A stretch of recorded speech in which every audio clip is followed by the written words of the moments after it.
Hey folks, Randy Newberg here with another episode of Leupold's Hunt Talk Radio.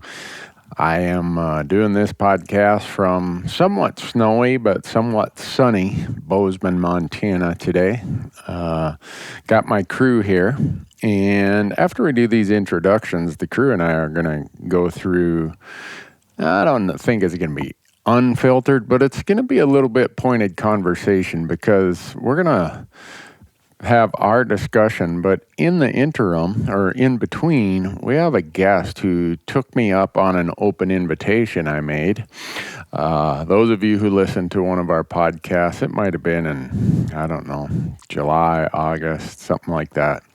I made an open invitation for any national candidates running for federal office to come on the podcast and talk about public lands, talk about access, talk about conservation, funding, all these things. And the idea of it is I want people to understand maybe a little insight about how things work back there, about how important it is to be involved in policy, and also the fact that no matter who the candidate is, they work for you and you can hold them accountable. They might disregard you, and it's more important to make sure that the candidate understands what is your priority, how important these issues are to you. And get rid of the R, get rid of the D, get rid of the whatever. I'm so tired of that. You guys have heard me go on and on about that. But I come from the party of hunting, fishing, and public access. That's the only way I approach it. I've had way too many instances in my younger days where I thought one side or the other was going to save my issue. And I've come to realize that it really comes down to each individual person. There are people on each side that are equally supportive of our causes, and there are people on each side that are,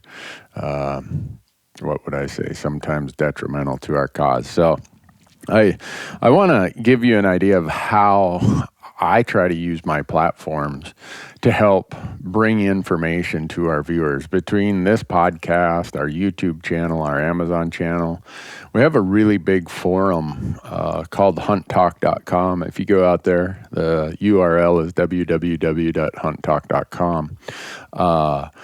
We use that forum to have a lot of serious discussions about this stuff. And we try to, as hard as it is in today's world, we try to talk about public land issues and strip the partisan discussion of it. Can't say that always works. Sometimes we got to moderate it to get it there. But anyhow, that's how this podcast is going to be. We're going to have a national Senate, US Senate candidate in the middle of the podcast. They're going to call in. Obviously, here it is, October, whatever it is, I don't know, 17th. And they're on the road campaigning. So the fact that they could give me a half hour of their time is peculiar or I guess beneficial. And then we're going to sandwich that discussion with a bunch of almost Q&A among me and our production crew, because we have some pretty serious discussions about this stuff when we're out in the field, when we're traveling down the road. And since I'm the old guy who's been in it for 30 years, seems like the questions always get asked of me. But before we do that, we definitely want to talk about the companies that make this podcast possible. We call it Leupold's Hunt Talk Radio because they are the company that supports everything we do. And if you are out on our YouTube channel, you'll see a Wyoming pronghorn hunt that we just loaded up there, where I went pronghorn hunting for 3 days. And in that is your first glimpse of a new spotting scope that's coming out from Leupold. I'm not allowed to give too many details. I think at the National Association of Sporting Good Wholesalers next week, I think that's the official announcement. But I've had one for a little while here. Love it. It's a new Santium. I think when people get a chance to use it, they'll be like, "Ooh, I like this." Anyhow, Leupold supports conservation, supports public land, supports access in so many ways, and they don't really say anything about it. They just do it because it's part of their gig. So my job is to say, thank you, Leupold. Appreciate it, and my audience appreciates it. Also, we have Orion Coolers. Go to orioncoolers.com. Use promo code RANDY, and when you buy one of the world's greatest coolers, you're going to get, if you use promo code RANDY, they're going to put this tumbler in there. You can drink, I don't know, coffee, beer, hot soup, whatever you want to use it for. It's great, but these coolers, I was just over in the shop yesterday cleaning things up and looking at how many miles these coolers have on them and how many days, how many camps. It's crazy how much we use them and abuse them. And they look and work as good as new. So orioncoolers.com, use promo code RANDY. And then we have gohunt.com. Those of you who missed out on the 30-day free trial, I believe that ends tomorrow.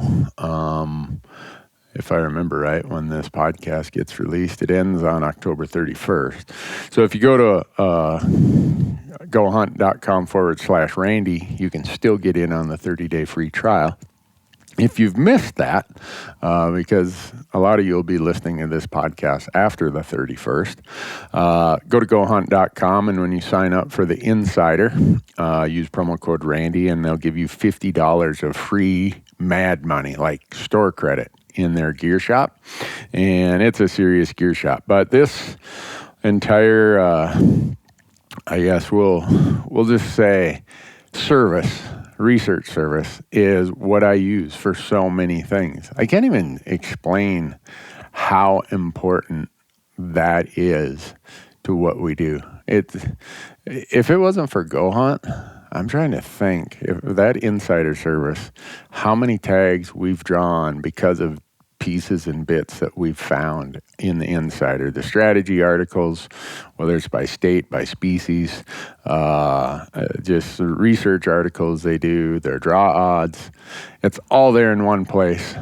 I would suggest that you go out there and sign up for it because it won't be long now. I mean, this podcast is probably going to release, I think, sometime in late October. In December, I start doing my research for Alaska. Some of the early states like Arizona, I'm already researching that stuff in November, December. So gohunt.com, use promo code RANDY. So if you watch any of our content, you see us walking around and we're looking at our cell phones. And no, we're not doing social media. We're not doing whatever. You know, it's not like we're surfing the internet. What we're doing is OnX has the smartphone app. That's what we've pretty much converted to. There's still a few times you'll see me using my old style GPS just because I'm old and gray. And I might have forgotten to download some of my waypoints or trails to my smartphone. But OnX it's revolutionized it. Anyone who's ever used it, especially the smartphone app, because now you got 3 map choices. You can have the satellite, the topo, or the hybrid. And you can't get that on a traditional GPS. It's just crazy how much we use it both in our applications. We also use it when we're out in the field, obviously, but there's so many things we use it for. Go to onxmaps.com, and one other thing we got going with them is between now and I'm not sure how long we're going to run it, but right now we've been running it for 6 weeks. It is an elk hunt with me. OnX and the Rocky Mountain Elk Foundation and us got together and said, all right, let's do a 2019 elk hunt sweepstakes. So if you go to onxmaps.com and sign up for the sweepstakes, all the details are out there. One of you are going elk hunting with me for 5 days next fall. All expenses paid. We're talking your tag, your license, your travel, whatever it takes to get you there and get you home and get you in the field. We're going to be providing all the gear for you to use while we're here. We'll loan it to you, so you don't have to worry about any of that.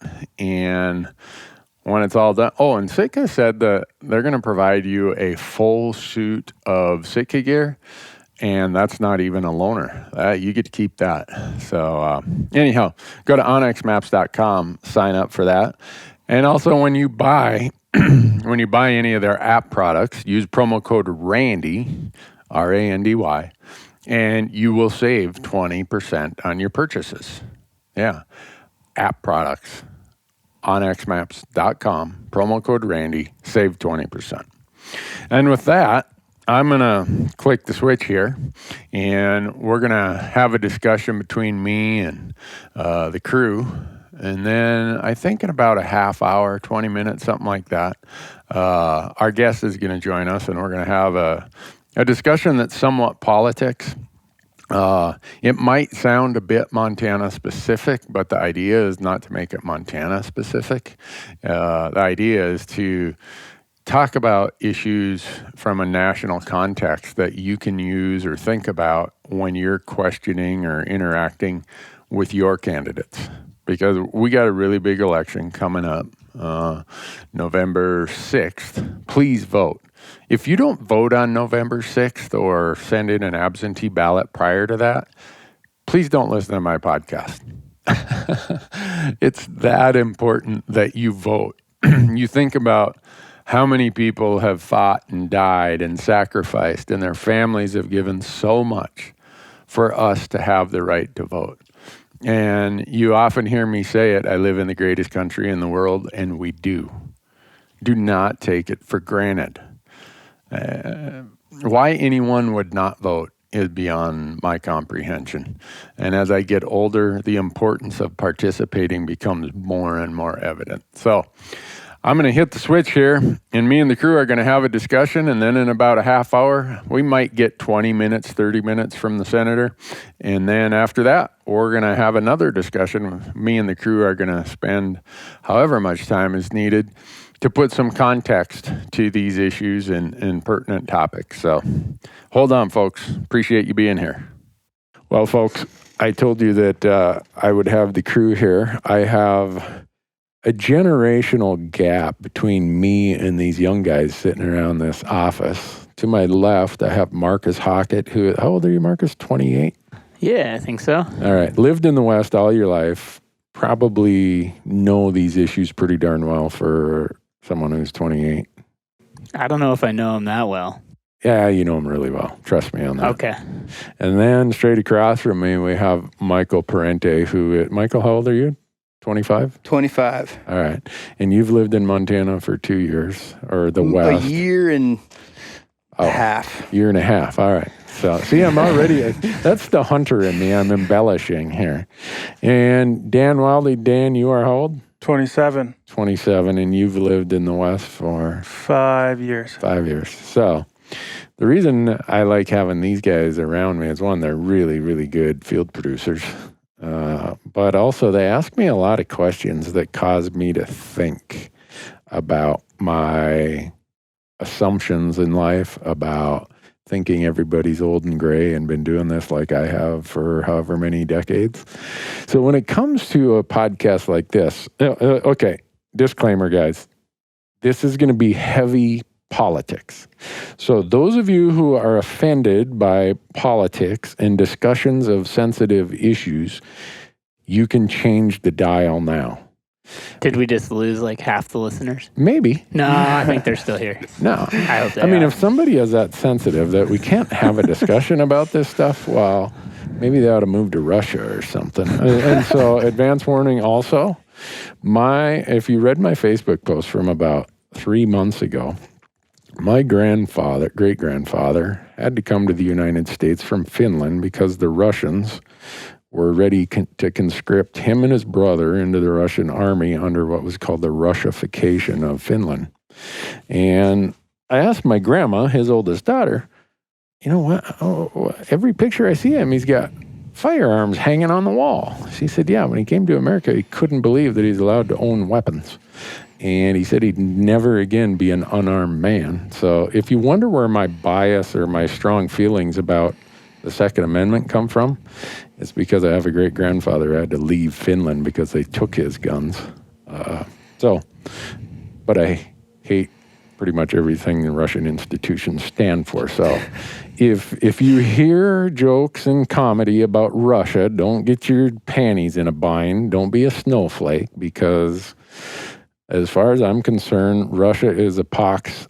I'm sure they got great people. Any of you guys been to Russia? I haven't. No. Nope. I'm sure they're great people there. They're probably just trying to make a living like we are. But I just don't trust them. Let's just leave it at that. So we're already on a folks, that right there gives you an idea of what this podcast is going to be like, because we have an election coming on November 6th. I think this podcast will roll out about a week before that, something like that. And if you do not vote, I told all my employees, you're fired if I don't see a I voted sticker. I see Michael sitting there with his mail-in absentee ballot. That's right. Just got it today. All right. And if somebody is listening to this podcast and you don't vote, you have no right to complain. So please, if you don't vote, quit listening to my stuff. That's how strongly I feel about it, because I wonder if has anyone ever done a tally of how many Americans have died in wars? The millions. It's a lot. Yeah. So we can vote, so we can be free, so we can have the determination of self-governance. So go and vote. These guys are all nodding their head, man. I must be making an impact. Yeah, well, I got some leverage here. I threaten them with their jobs. The listener, I can't threaten with their jobs. So. I already got my absentee ballot. So I know. I did mine. I dropped it off the other day. I'll probably be hunting on November 6th. So. I know I'll be doing something. So I just dropped it off down at the courthouse the other day. So I told you guys that this morning I had a quick half hour with Senator Tester from Montana. In one of our, I think it was one of our August podcasts, Senator Mike Lee from Utah had made his announcement of how the world needs to get rid of public land. So I kind of went unfiltered there. And then I threw out an offer to any elected official or candidate for elected office that they could be on our podcast. I only had one person take me up on it, and that was Senator Tester from Montana. So I guess that's where we're at. Yep. So with that, you're going to hear that interview, folks, and probably, I don't know, however long it takes for us to clear the air here and to get everyone comfortable that we're going to talk about really touchy topics. I'd be curious if you guys would have been able to do that interview. What would because we read about are you guys all millennials? What is the age of millennial? Yeah, I'm not really sure. I think the age is like, if you're like 34, I think is the cutoff or somewhere in there. Okay, so all right, so we're going to call like that. So I hear that you guys are disenfranchised, that you are distrustful, that you feel left out of the process, blah, blah, blah, blah, blah. I don't know if that's true or not, but the question is, if you guys could sit down with a political candidate, what would you ask them? Or maybe what information would be helpful so you even know what to ask them? Well, I mean, it's in the nature of our positions as working for you. Obviously, public lands are very important to our jobs. Yeah. And also for, I think, all of us recreationally, whether it's hunting, skiing, fishing, like basically, I know everything that I do revolves around public lands. Yeah. And so obviously public land issues are like number one on at least my list. Yeah. And I know they're number one on your list as well, and public land and wildlife. So I don't want to speak for these guys, I guess, but that's good, Marcus, because I think the first two topics on the bullet point that I had with him were Land and Water Conservation Fund, which is the largest public access program in the country that expired, unfortunately, on September 30th due to political infighting. But there's some hope there, right? That something is going to be done, right? There's bills to renew it and reauthorize it. And Congress can still appropriate the money, but now they're going to take that $900 million of offshore oil royalties, and they're just going to divert it to their pet projects until such time Congress reauthorizes. So in my discussion with him, we got into a bunch of that. We talked about the value public lands have to Western economies, both the resource economy, the lifestyle economy, why people are moving here. Why Bozeman and all these intermountain places from Montana to Arizona, why they're so darn expensive, because Los Angeles blowing up. Everyone wants the outdoor industry is moving here. It seems like. Yeah, I know. We got a lot of outdoor retailer companies moving here, and media manufacturers, people, all sorts of people moving. Yeah, it's crazy. Do you think it has anything to do with the fact that we have a little bit of public land and some good resources on said public land? I suspect that they decided to move here versus Chicago for a reason. So, all right, Michael, what you got anything? Well, I was just going to say that you would ask. Yeah. So, one of the ways that people want to get their, what they have to say heard is they call into these offices. And I've always wondered if those messages ever reach said senator or whatever, and if those actually do have an impact into what, that is going into their mind. Do those comments ever reach, like I said senator or whatnot?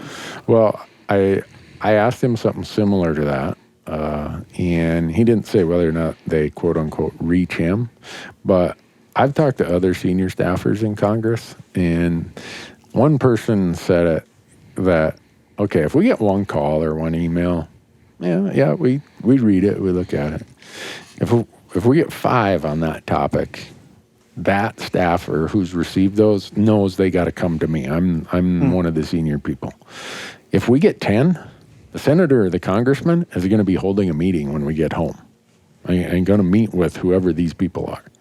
And so in his response, and people will hear it, I think the answer to that was, at least in a small state like Montana and a lot of the rural western states, I think the answer is surely yes. And I think it depends on if you're a senator or a congressman, because if you're a senator in California, there's 2 of you to represent, what's California got, 30-some million people? A lot of millions. That's a lot.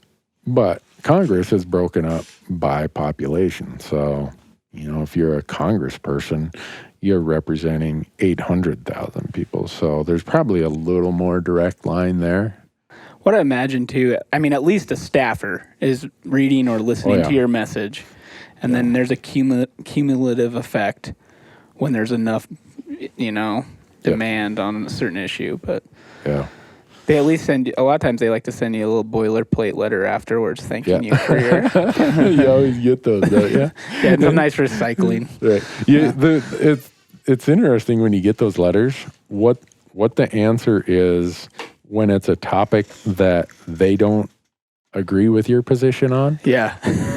Versus if it's an answer and they do agree with your topic. I've had letters on both, and the replies are night and day. If you've called or written about an issue that they're on the wrong side of the fence of, it is so flim-flam, wishy-washy. It's like, let me write 3 paragraphs and say nothing. Yeah, there's like some copy and pasted paragraphs, and you're like, wait a second, you didn't answer my question at all. Yeah. Or acknowledge what I just said. But, I'm sure that there's if enough people are doing that, they start to feel that tinge of... Yeah, and I have been told by these people that phone calls are most effective, followed by personalized emails. Chain emails or boilerplate emails have a tendency to get moved lower down the scale. But I'm sure, too, if those boilerplate emails, if there are 3,000 people who back that, then they can't ignore that. Right. So it's not, I don't think it's worse than doing nothing. Oh, it's way better than doing nothing. Right. But if someone can take one of those boilerplate emails and just add their own paragraph here or there, or own sentence, it is helpful. So. Yeah, I think that's interesting because just as far as I've always wondered, does that actually get through anywhere? Like when you're sending an email or even a phone call, or leaving a message, because even like when I first started back in college, I remember in Minnesota, there was something as far as trapping that I got all fired up about. And then they're like, oh, yeah, so send this email. And it's kind of like felt like a downer, because I'm like, I want to do something more than send an email. Right. And I'm like, I don't even know if this email's getting through. And you get all hyped up, and then that's like the next step. And so I always wondered, like, okay, if this is the most I can do for this, not the most I can do, but the best next step is to send an email or call a representative. I've done it, but I'm always like, is that really that effective, or is that just kind of an easy way to go about it? But so it's good to know that those actually do go through. It's effective, I think, but what's more effective is if you and a group of 10 of your friends get together and you just become a relentless burr under their saddle. They will meet with you. There's nothing that beats a face-to-face meeting. Then they can't just shuffle it to the side and say, yeah, I get a bunch of these emails. Now it becomes a face they've seen, a story they've heard, a connection they have. And somewhere in the course of the conversation, you're going to say or know some people where there's some commonalities. Yeah, I can imagine that's really helpful, especially if you're doing like little passive-aggressive jabs in an email. It seems like you can actually have a discussion with someone face-to-face and, read what that person's actually thinking, or, hopefully work something out.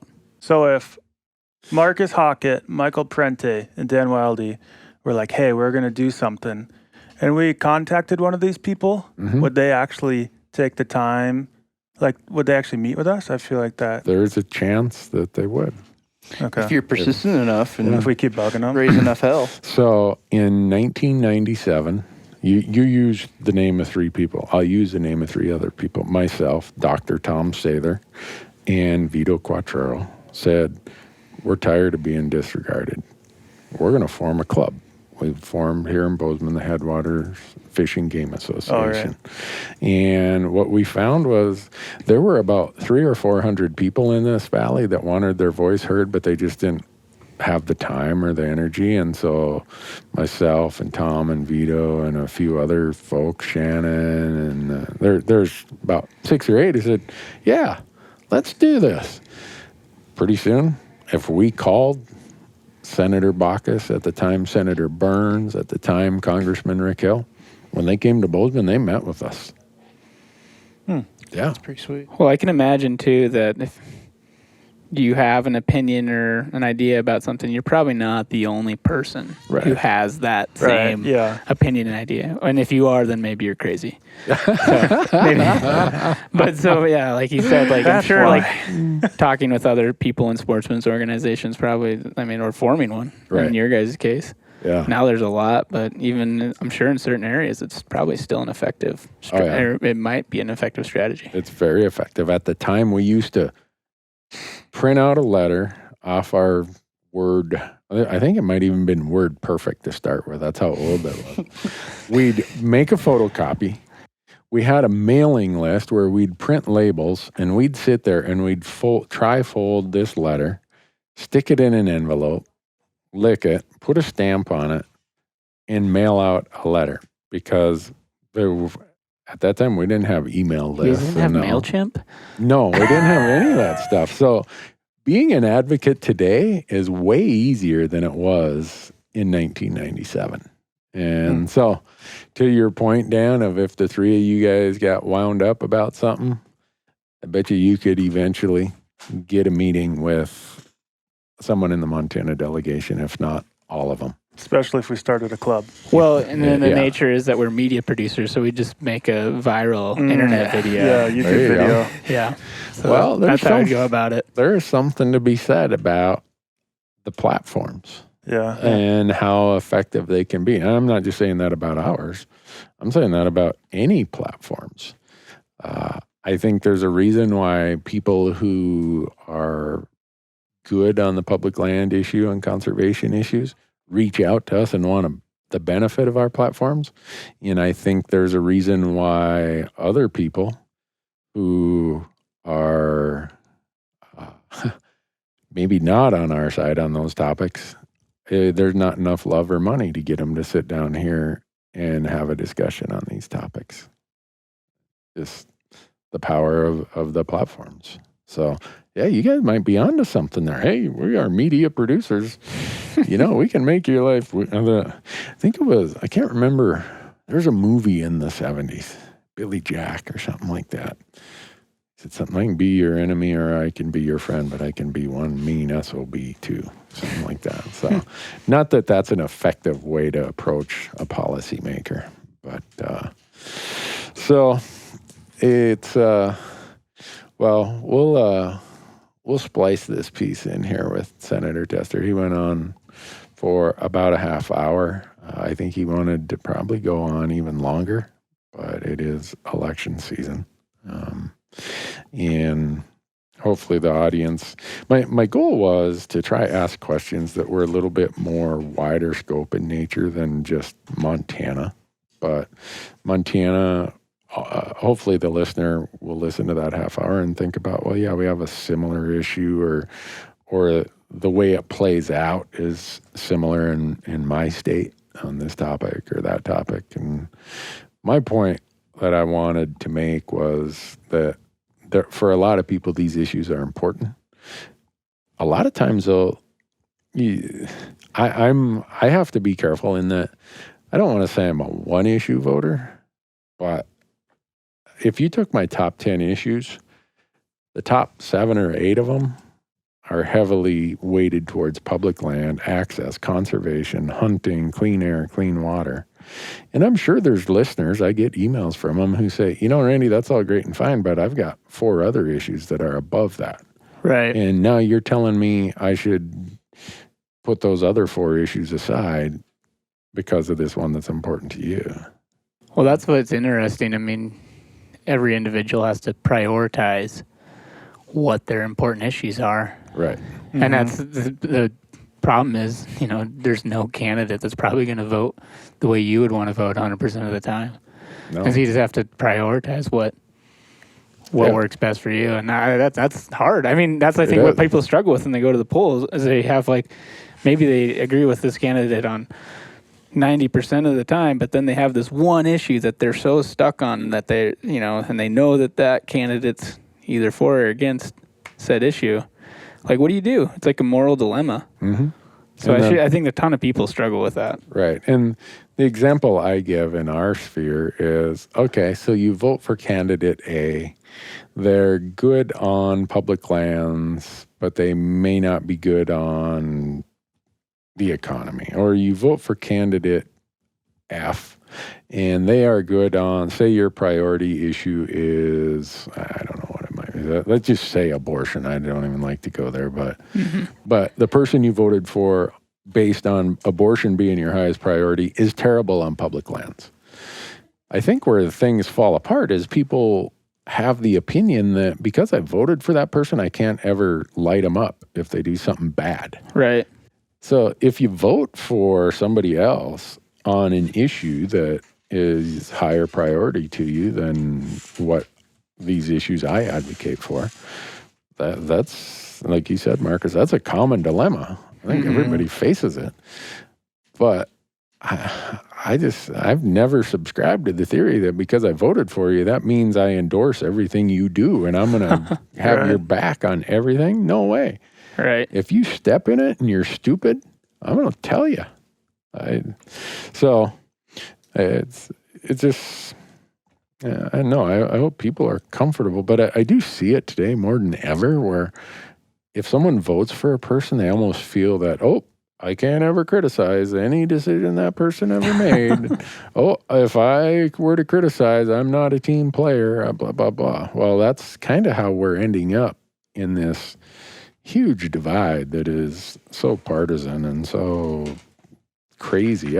Every topic becomes a binary issue. It's yes or no, and for or against. Let's eliminate all the gray area, all the discussion in between. And so I'm hoping that you younger people don't follow my generation's lead on that and act like they got to be apologists for every stupid policy decision made just because they voted for that person. So I'm lucky. I have the benefit of having these platforms where I just flat out tell people I advocate for self-guided public land hunting to create advocates towards that cause.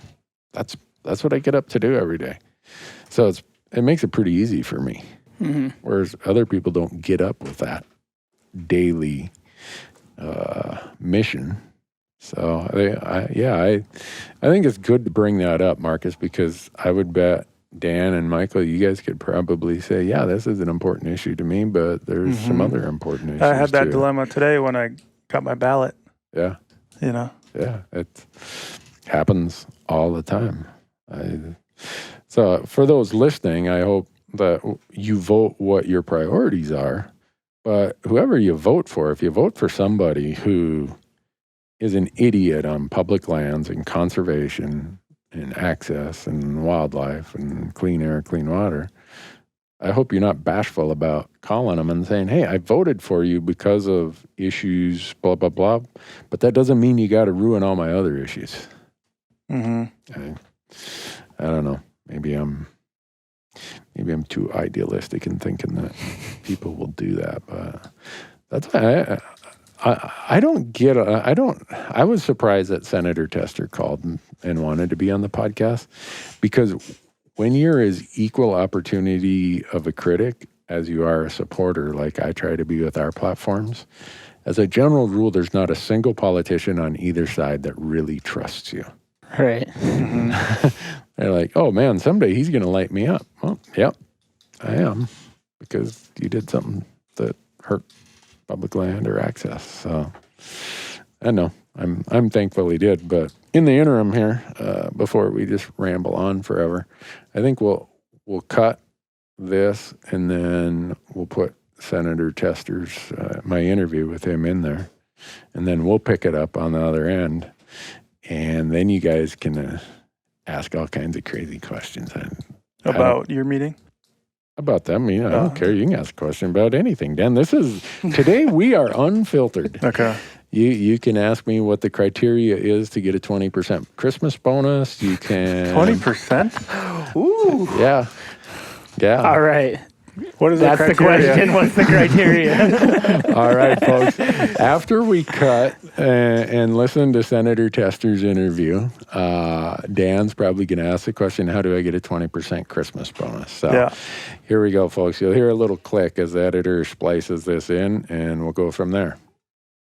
Hey, folks. I told you we were going to have a national candidate for Congress, US Senate in this case, as our guest. This is Senator Jon Tester from Montana.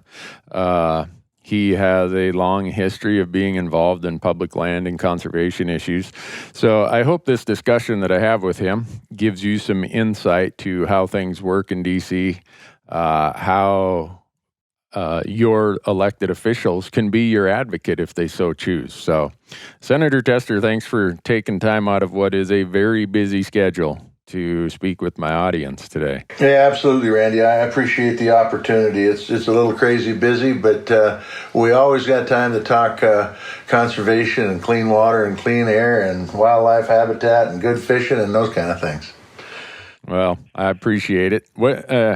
I would like to ask, but I probably know this answer. All you've been able to do for the last probably few months is travel around and listen to people. Do you get any time to go and be a farmer?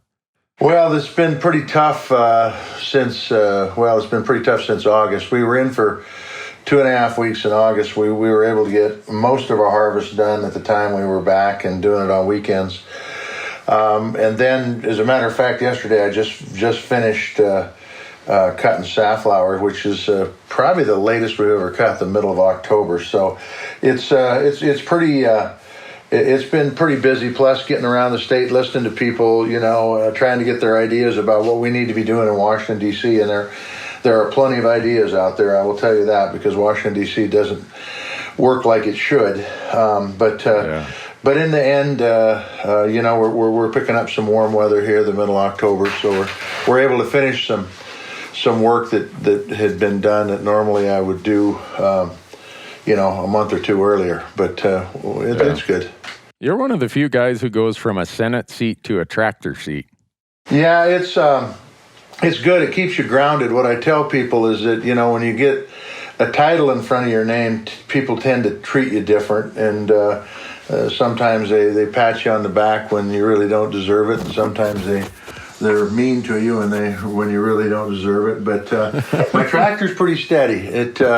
You get on the tractor, and if you bump your head on the frame, it don't care if you're a senator or not, and it breaks down when it wants to break down, and it works when it wants to work. So it keeps you grounded, keeps you connected up and real in the world for sure. Yeah, well, my brother, who's a logger, has a saying. He says, Randy, just because your head is the size of a hubcap doesn't mean you're a big wheel, so shut up. Good line. Anyhow, your time is limited, so I'd like to get into a couple of these topics and issues, and they're going to be pretty national topics. And I know you're running for Senate to get back there from represent Montana.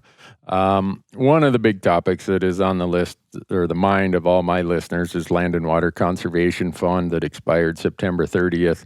You've been heavily involved in sponsoring multiple legislation over your years related to that. Can you give us an update of how and where and why we ended up where we're at? Well, I will tell you that a lot of folks don't understand the value of the Land and Water Conservation Fund. I think your listeners do. They understand that this is the best conservation tool we have out there to help create better access, to be able to set some land aside for future generations. So what happened in last year's budget is that the current administration came in with $64 million projected to be put in the Land and Water Conservation Fund.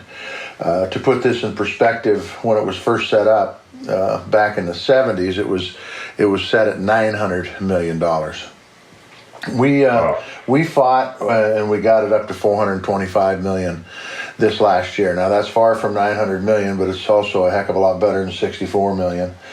And we're in the same process right now for next year's budget, trying to get the Land and Water Conservation Fund plussed up. And there's a reason for this, Randy. I mean, you know it. You've been out there. Your listeners know it. They've been out there. A lot of these landscapes, a lot of these ecosystems simply aren't going to be around in 10 or 15 years. And I don't mean to sound alarmist. It's just a fact. We live in Montana. It is the greatest state and the greatest country in the world. And part of the reason it is the greatest state is because of our public lands and our landscapes in general. And if we don't take and fully fund that Land and Water Conservation Fund, once these lands are developed, once there's houses put on them, once the chains are put up across the roads, they're gone forever. You're just simply not going to get them back. And so now is the time to, I believe, really plus that fund up. And we fought hard to get it permanently authorized. Now we need to get it permanently funded. The money for it comes off offshore drilling, so it could be argued that these aren't even taxpayer dollars that are going to it. It's offshore drilling dollars that are utilized to help conservation efforts within the mainland of the United States. So it's an important program. It's an important program because we have done a lot of really good work with it, with those dollars here in the state of Montana, and I think throughout the West as far as that goes. And it's just like I said, it's the best conservation tool we have. We need to fund it. We need to fund it robustly. Yeah, I guess for me, as someone whose focus is all about public access, I look at so many of these places where LWCF money has been used for purchase of inholdings, purchase of easements, protecting critical wildlife habitat. I scratch my head to understand the opposition to it, but I guess maybe it's just people who don't come from the perspective that we do. Maybe or is it more politics than that? Maybe I can try to help. Some people don't believe the federal government should be involved in any sort of land holdings. And what I point out to them is these public lands aren't owned by the federal government. They're owned by each and every one of us. We are the federal government. And so you don't have to be a millionaire to go hunting in Montana because of our public lands. There's great hunting and fishing spots out there, great places to go hiking and cruising around on the public lands where your cell phones don't work. And there's a lot of people that really don't care about that because they don't appreciate outdoors, I guess. And consequently, you end up in a situation where they're just going to vote no on anything because they don't think the federal government should be involved. Yeah, which cracks me up because they always go to this constitutional argument that the federal government constitutionally can't own land. And I think about who was the guy who drafted a lot of the Constitution. I think his name was Jefferson. And when he was president, he made the largest federal land purchase, I think, in the history of our country, called the Louisiana Purchase. So always cracks me up when these pocketbook armchair constitutionalists come up with that argument. But, oh, well, I guess we just let them be what they're going to be. But what year was it that you chaired the Congressional Sportsmen's Caucus? Well, it was in 10, 11, and 12, I believe. Okay. 10, 11, 10, 11, and 12, or maybe it was 11 and 12. It was 11 and 12, I believe, that I chaired that caucus, yes. Yeah, and I was surprised when you called and said, hey, you want to serve on this advisory council? I thought, well, I'm a dangerous guy to have on an advisory council. You're the only politician that would dare take a chance on a loudmouth like Newberg to be on your council. But from that, one of the things that came out was at the time we were dealing with the delisting of wolves in the Northern Rockies, and it was litigated, and the part of your involvement that intrigues me is you and Congressman Mike Simpson from Idaho, who happens to be from the opposite party that you're from. The two of you got together and said, we got to figure out a solution. Yeah. And you did that. It's called the Simpson-Tester rider that got wolves delisted in Montana, Idaho, and Wyoming.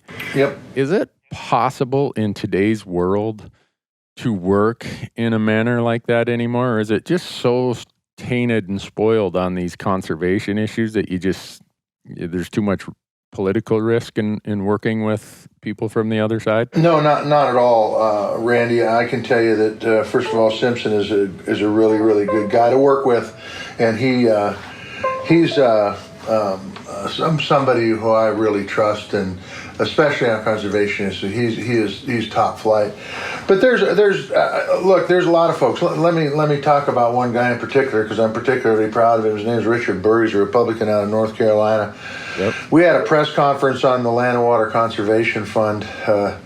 This is a couple months ago, probably, and there was Democrats and Republicans there, and we all got up and we all spoke about how important the Land and Water Conservation Fund was, and it just so happened. Not more than a half hour later, there was a vote on a rescissions package that took money from a lot of programs, including the Land and Water Conservation Fund. And some of the very same people who were standing up there clapping their hands, talking about how good the Land and Water Conservation Fund was, went in and voted for that rescissions package that took money out of the Land and Water Conservation Fund, except for Richard Burr. Yeah. Richard Burr walked in and said, nope, this fund is too important to me, and I'm not going to support this, even though my leadership wants me to support it. And that's the kind of statesmanship that I think is really necessary in every issue, but especially when it comes to our public lands, because there's people out there that just don't think it's worthwhile and don't think the Land and Water Conservation Fund is worthwhile, but they know their constituents would like to see it funded because they're hunters and fishermen and they like the great outdoors and go out and enjoy them. And so on one hand, they'll be at the press conference that says, yeah, this is a great program, and then turn around and vote to take money out of the program. That's not what Richard Burr did, and I give him absolute big kudos on that. Just led by example, and that's what we need more of. Yeah. And I think there's other folks out there too that are willing to stand up. But in the end, you got to buck your party's leadership, and those folks that are willing to do that, I give big credit to, and Burr did it. So there's possibilities, that's for sure. Always is. Yeah. Well, that's good to hear, because I think in today's world we always hear this continual drone and echo of no one can work together, but there's there's situations that, as when I found out you were going to accept my open invitation, you're the only person who's accepted the invitation to be on the podcast. When I heard you accepted it, I went through and I wanted to find some of these places where people have worked across the aisle to show that our issues don't have to be partisan. No, In fact, those of my listeners, they've heard it many times, is if we as the constituents make them partisan, guess what? Those who we elect are going to make them partisan. that's correct. And you're absolutely right. This shouldn't be a partisan issue. This is about, for me, it's about clean water. It's about clean air. It's about being able to go out and fish and hunt and not have to be a millionaire to access those wonderful places. Yeah. So what do we see on the horizon for agency funding? We look at the funding to the BLM and to the Forest Service, and it seems as though there are some people who they just have it in for the agencies, which almost becomes a self-fulfilling prophecy that, well, guess what? If we don't give them enough money, all of our criticisms are going to become valid because, there's the old idea of do more with less, but pretty soon you're doing less with less, or you're doing nothing with nothing if there's no funding. So are we ever going to see a change in that? Yeah, I mean, look, Randy, you're 110% correct. And one of the things that I really really makes me nervous is when budgets come in underfunded. And then the Forest Service, for example, is the prime example, because they last year or year before last used over 60% of their budget fighting fires, and that's money that could be used for management, clearing trails, offering better access. And the same thing with the BLM. If they come in, they're asking for less money than they actually need to do the job. And then we, as tax-paying citizens that like the outdoors, walk up and say, well, geez, I can't get into my public lands because the access site's all screwed up, or a number of things. They didn't get the tree cuts done, so the habitat isn't there. So we have to make sure that the funding for these agencies is adequate, and it's a continual fight all the time. In the Forest Service case, I can tell you something good did happen this last year, and that I said that about 60% of their budget in 2017 went to fighting fires. We had a heck of a fire year in Montana, as you might remember.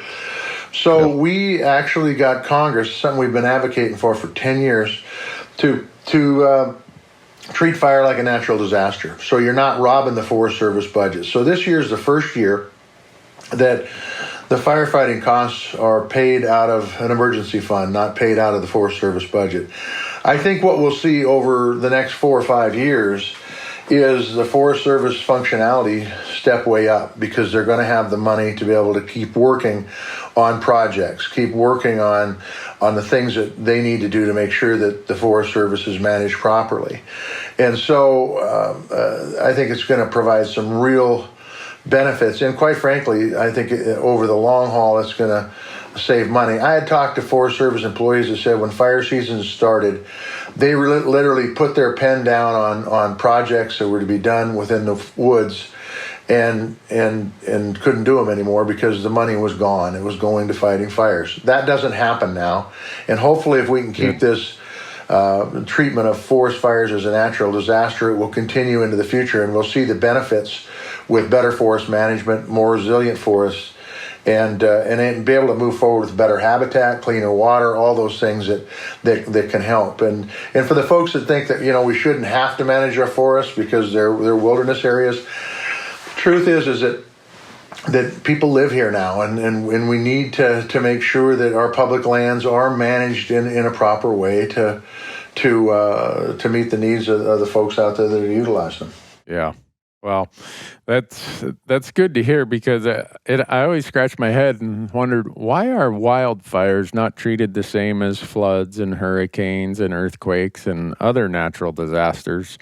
Now, with that change, hopefully the Forest Service will have some funding left to do their mission work rather than becoming a firefighting agency. That's exactly correct, and that's exactly the intent, and I think that's exactly what we're going to see. Well, about 2 months ago, I did a podcast, and the subtitle of my podcast is called Randy Newberg Unfiltered.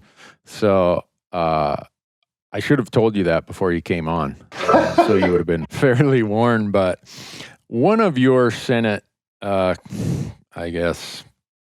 senators from Utah, Mike Lee, made a public announcement that he thinks federal lands need to be terminated, gotten rid of, privatized, whatever. And so that was when I heard that was kind of an unfiltered podcast there. I apologize to the audience for any adult language that might have got mixed in. But we have this, I call it the Utah Doctrine. I don't want to put you in a hot spot because you got to work with Senator Lee and Senator Hatch from Utah at times, but all the crazy ideas related to public land seem to come out of Utah. And they have their traveling road show that makes it here to Montana with this group called American Land Council, which their main purpose is to try transfer or dispose of federal lands and hand them over to private individuals or to state land boards. Does the Mike Lee theory or doctrine, the Utah Doctrine, does it have a chance of ever succeeding? Are we wasting our energy on it, or is it just the tip of the iceberg of bigger things that seem to be coming from that camp of people? I would just tell you this, Randy. I think that this land transfer thing ebbs and flows, and I think it's absolutely 100% real. And if your listeners aren't out there pounding the pavement every day saying this is baloney, and I'm being generous when I say baloney, then this could very well happen. I think that all you have to do is look at the guy I'm running against that a few years back was saying, I'm all about transferring the public lands. And then when Montanans spoke up, he switched his mind. Internally, I think he still believes that we should transfer the land, but I think he understands that it's not a popular decision for a lot of the folks in Montana that he needs their support.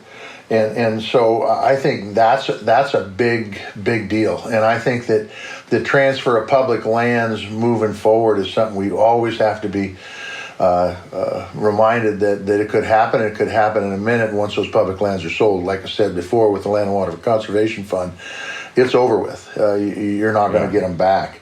And the other thing that I think we also need to be aware of, and I don't know what we can do about this, but we've got, Randy, out-of-state billionaires that are buying up ranches right and left. Wilkes Brothers comes to mind, and they're locking it up. And these are places that those ranches have been in the block management program in times before, and people had access to them.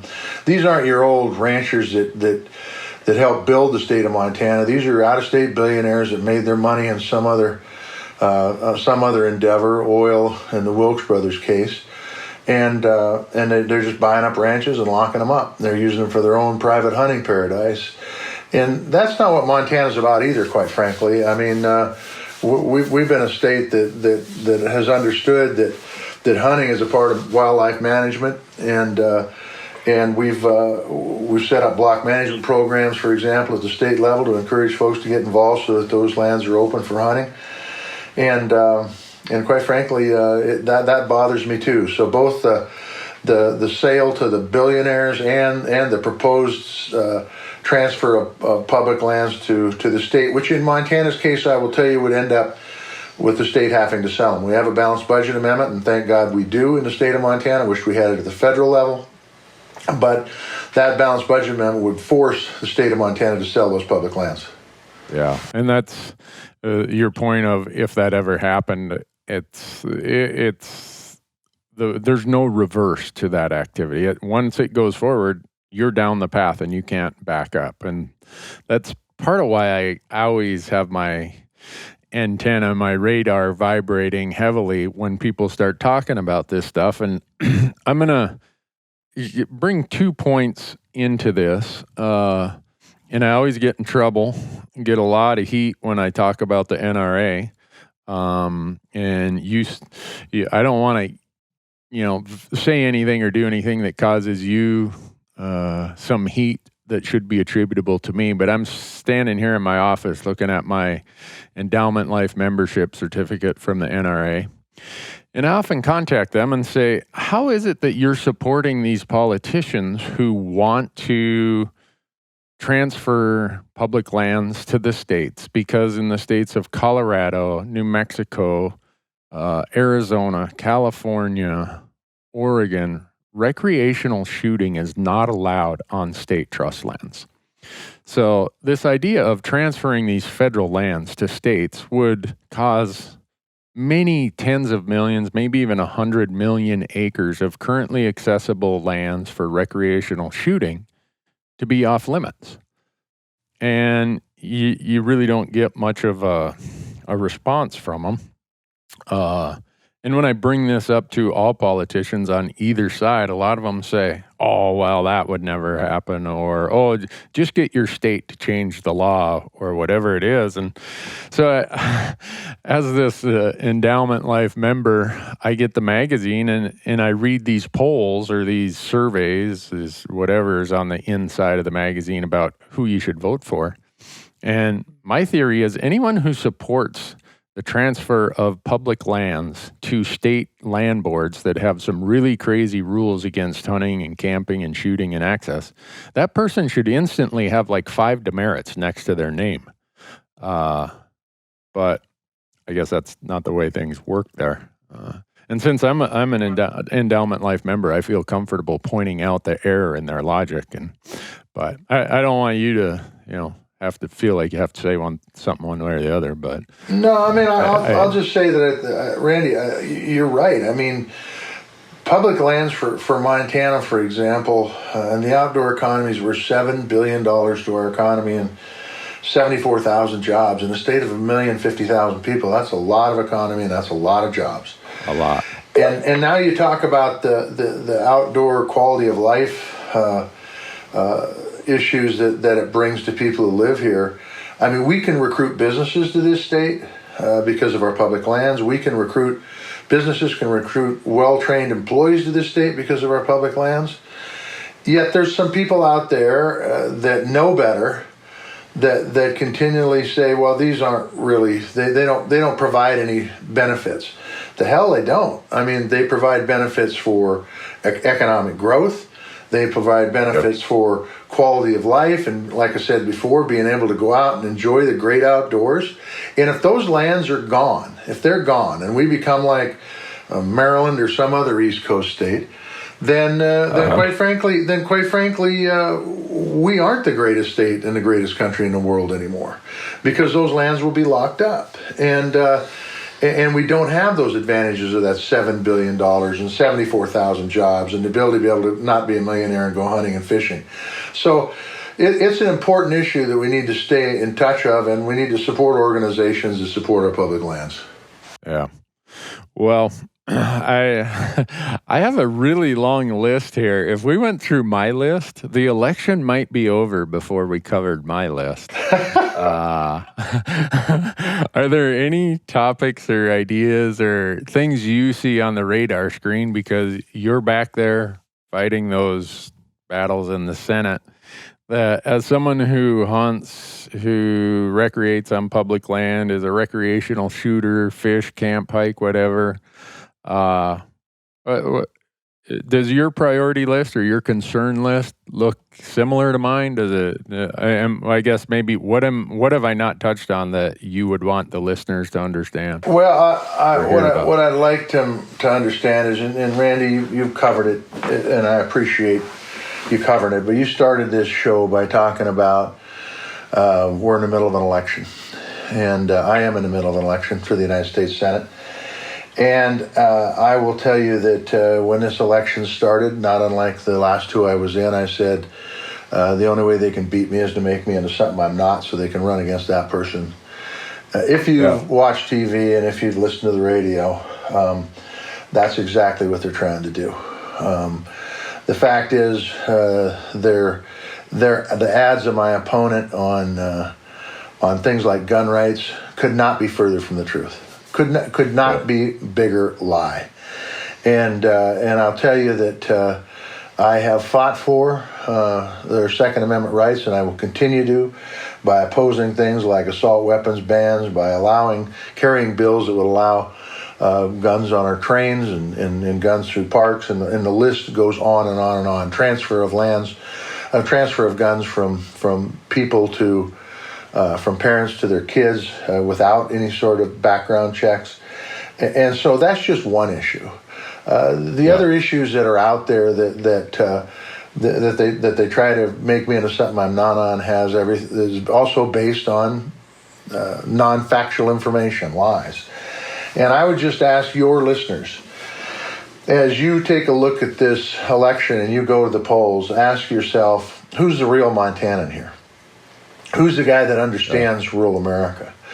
Who's the person that understands how important our public lands are? And by the way, I didn't get into the point that while my opponent says he's for public lands, he votes against access for 7,000 acres in southwestern Montana called the Keogh Ranch. He votes against 20,000 acres in southeastern Montana called the Horse Creek Project. The bottom line is if you want somebody that's going to fight for Montana's heritage, our hunting and fishing, our hiking, our ability to use the great outdoors, don't believe those damn commercials, because quite frankly, they're not correct.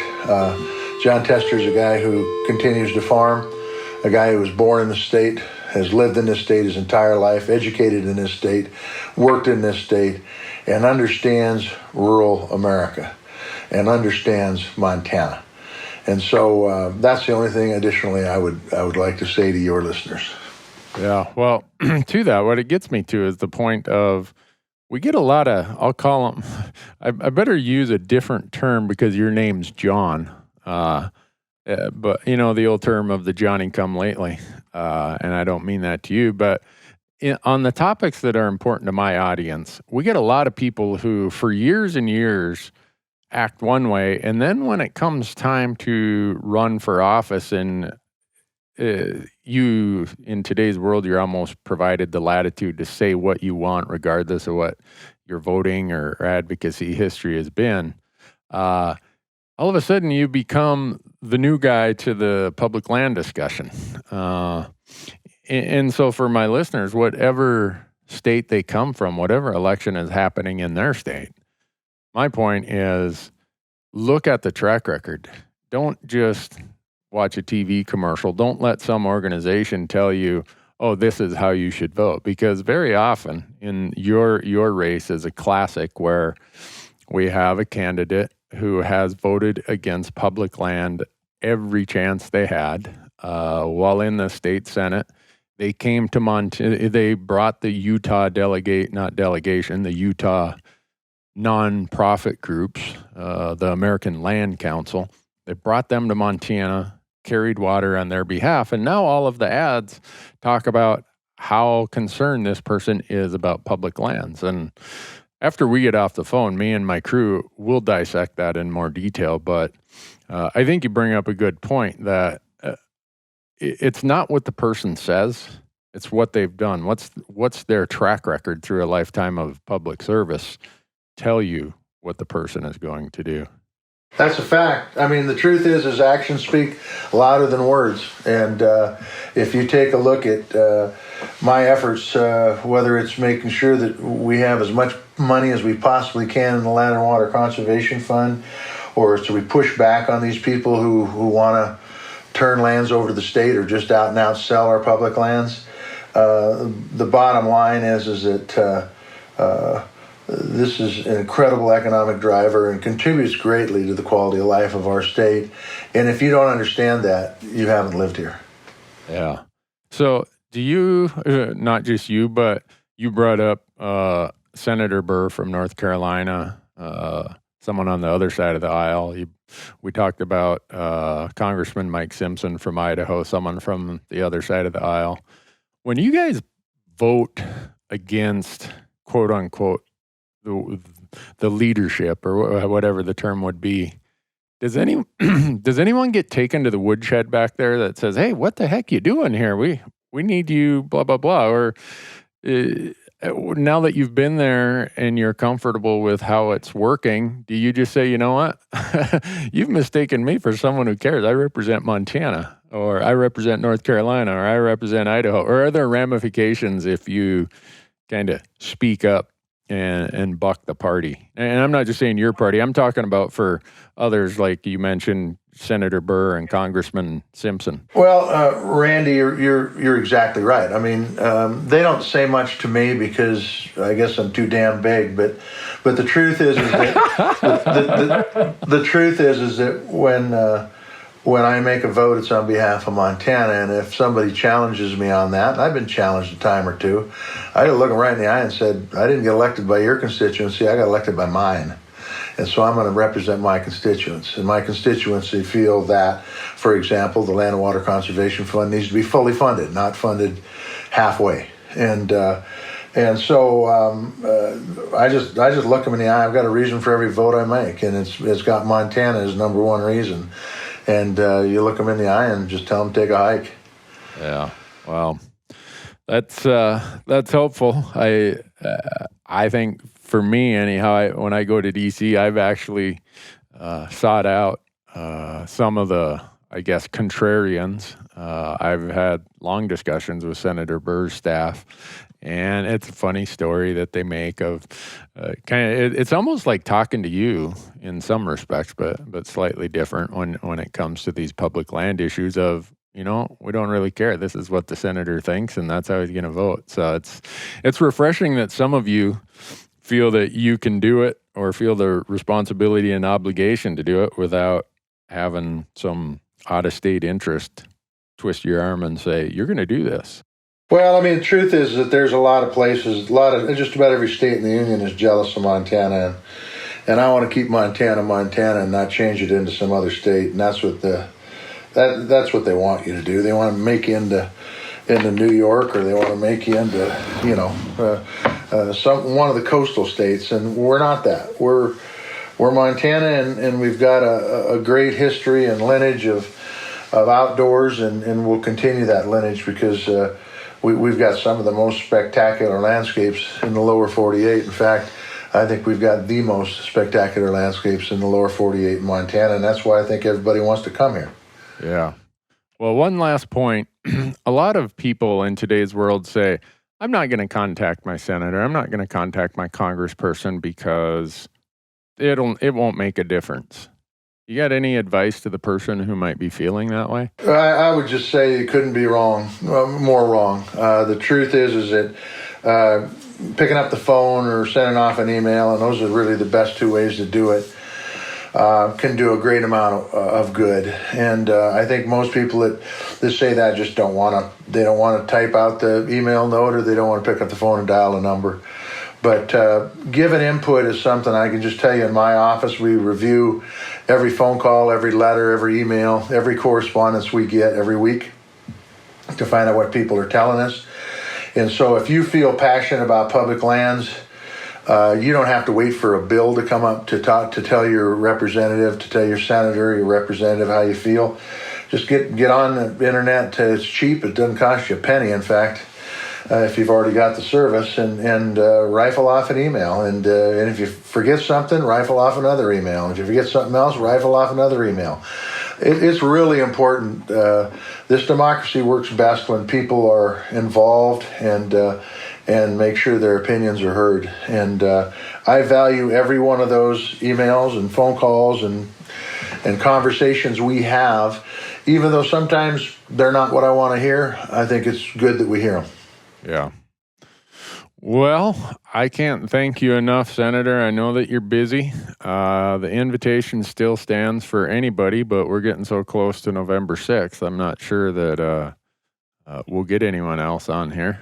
But I think in some respects there's people who did not accept my invitation just because they don't want to have the discussion based on where it would lead.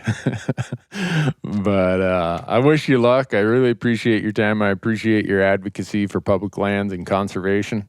And any other time after the election that you're not in the tractor and you just want to put on the headset and BS about public access or things, the invitation stands anytime.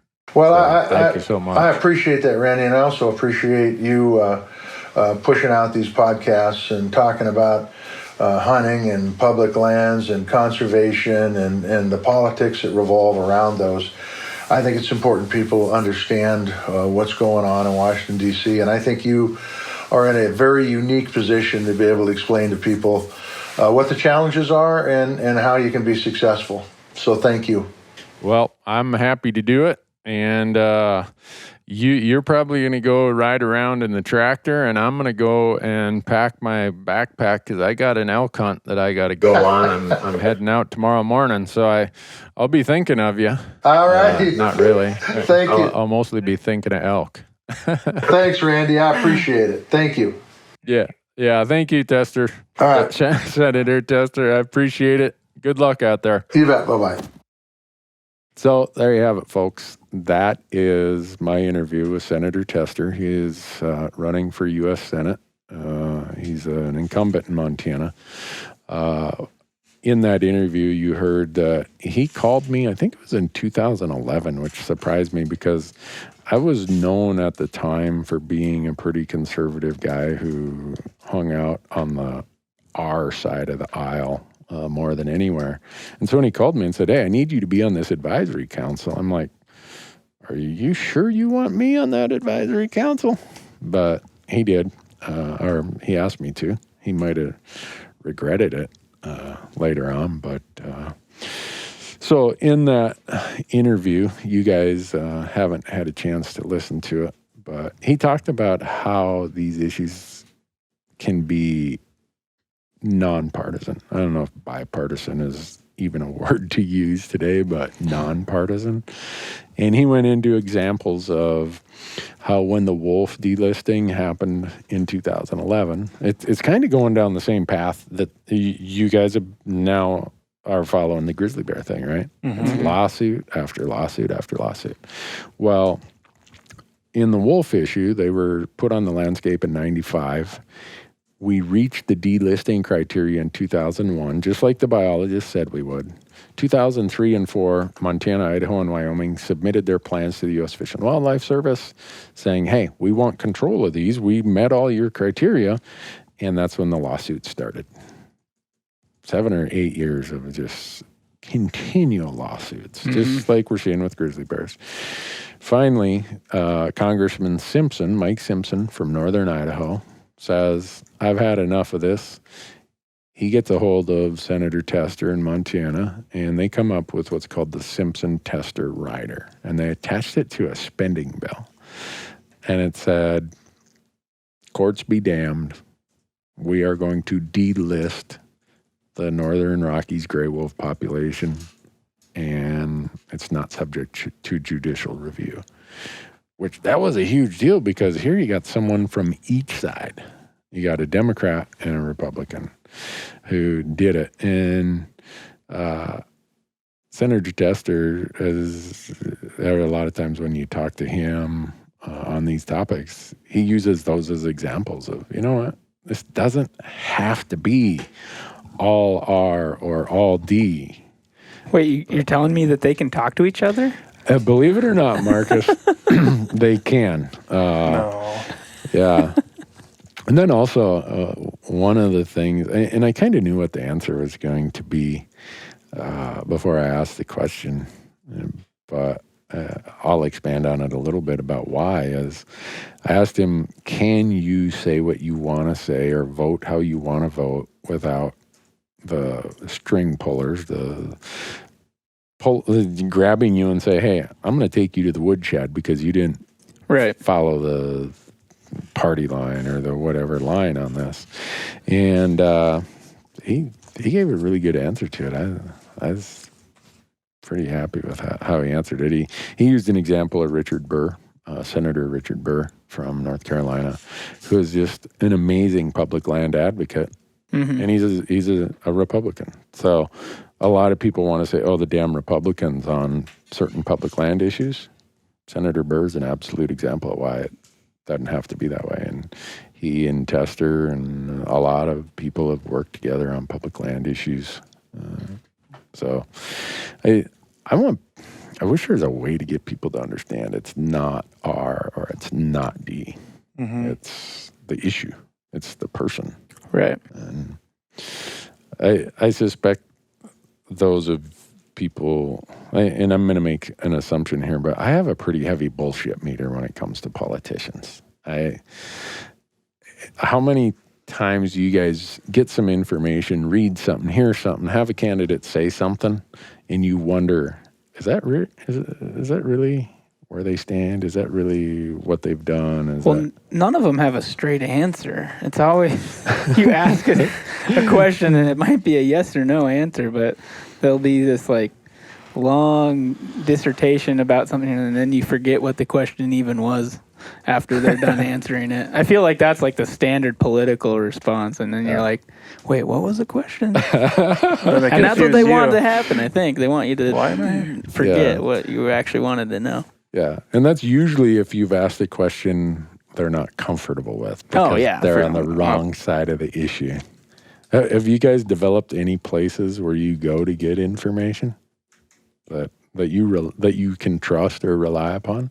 You know, I feel like it's sad. It's kind of like that millennial thing of how much of the stuff that I see or read, it really does come from social media. Yeah, and a lot of it's like, it's links to like something that maybe is more reputable, but it's like this conservation organization posted a link to said article. And I mean, that's just the nature of it. That's really where I find a lot of the information or a lot of the articles I read. It's links from social media. I mean, I do have the news alerts on my phone and I get stuff from various news organizations on that too, but people are very attached to their phones. That's the dang millennials, I tell you what. Yeah, you guys are going to be the downfall of Western civilization.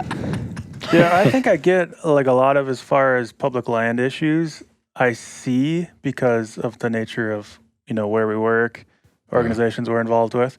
But as far as like other topics, it's just so hard because I don't really believe most of what I hear. Everything's like a headline. Mm-hmm. Everything seems so biased.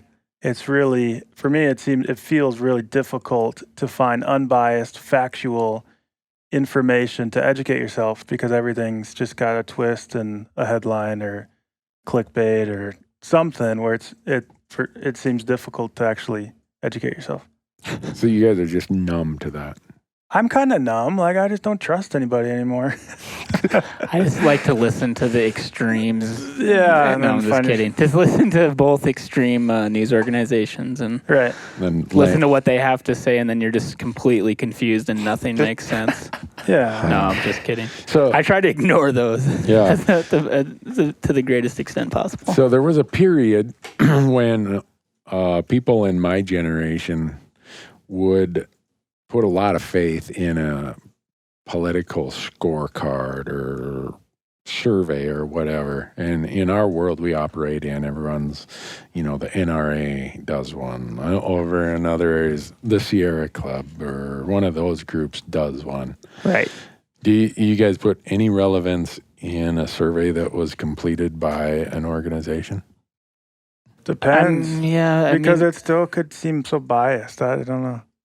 Yeah, I don't know about the survey. On the organization. I feel like a lot of the context in which I see those survey things, again, are in some article. The article's referring to said survey. Yeah. And then that article is probably going to have some spin on it, too. So I don't know. I wouldn't say I put a ton of stock into it, but... So if one of those groups came out and said, we give candidate Joe an A+, and we give candidate Jane an A, B-. It all depends on who's saying it, too. I have my own biases. There's organizations and groups that I align myself with and I'm going to trust their recommendations over others. That's just the nature of... So if the right group made the grading system, you'd have a tendency to possibly pay some attention to it. For sure. Okay. If it was a certain group that I align closely with. There's a lot of groups that I align with on some respects, but then other, so then I might be more skeptical. Yeah. But yeah, I would say in general. I mean, I like to dive in a little more, but I don't know. That's almost disappointing that you this environment that the three of you have come through causes you to feel that there's no place that can be trusted. I have that feeling also. I mean, I shouldn't just say it. It's the three of you. Maybe how I should reword that is, it's too bad you didn't come from a time and place where, okay, at night you turned on the news and it was Walter Cronkite, it was Tom Brokaw, or Peter Jennings. There were three channels. People, it was usually, there was always a little bit different spin, but it was pretty reputable. You could mostly trust. And if you read the newspaper, you could pretty much trust what was there. Now there's so many different media sources that are really good at making it sound like they're experts. Well, and it's also interesting, even within one newspaper or one news organization, you still have individuals within that who are going to have their own different biases and spins on each issue. I want to flip it. Where do you get your news? Where do you learn about issues and research issues and get your news? Well, I'm kind of spoiled in that respect, in that over time, as it relates to the topics we deal in, public lands, conservation, over years and years, I've developed networks of people where I can get most things right from the source. Whether it's within agencies, whether it's with staffers in D.C., whether it's in state legislatures or state game departments, whether it's in some of the nonprofit groups. So I'm able to have a serious bullshit meter that comes right from the horse's mouth in most instances. But on purpose, I keep strong relationships with people on both sides. If ever I get to be only operating and listening to one political side or the other political side, I think I'm destined for failure. And some would say, Newberg, you've already failed. You just haven't realized it.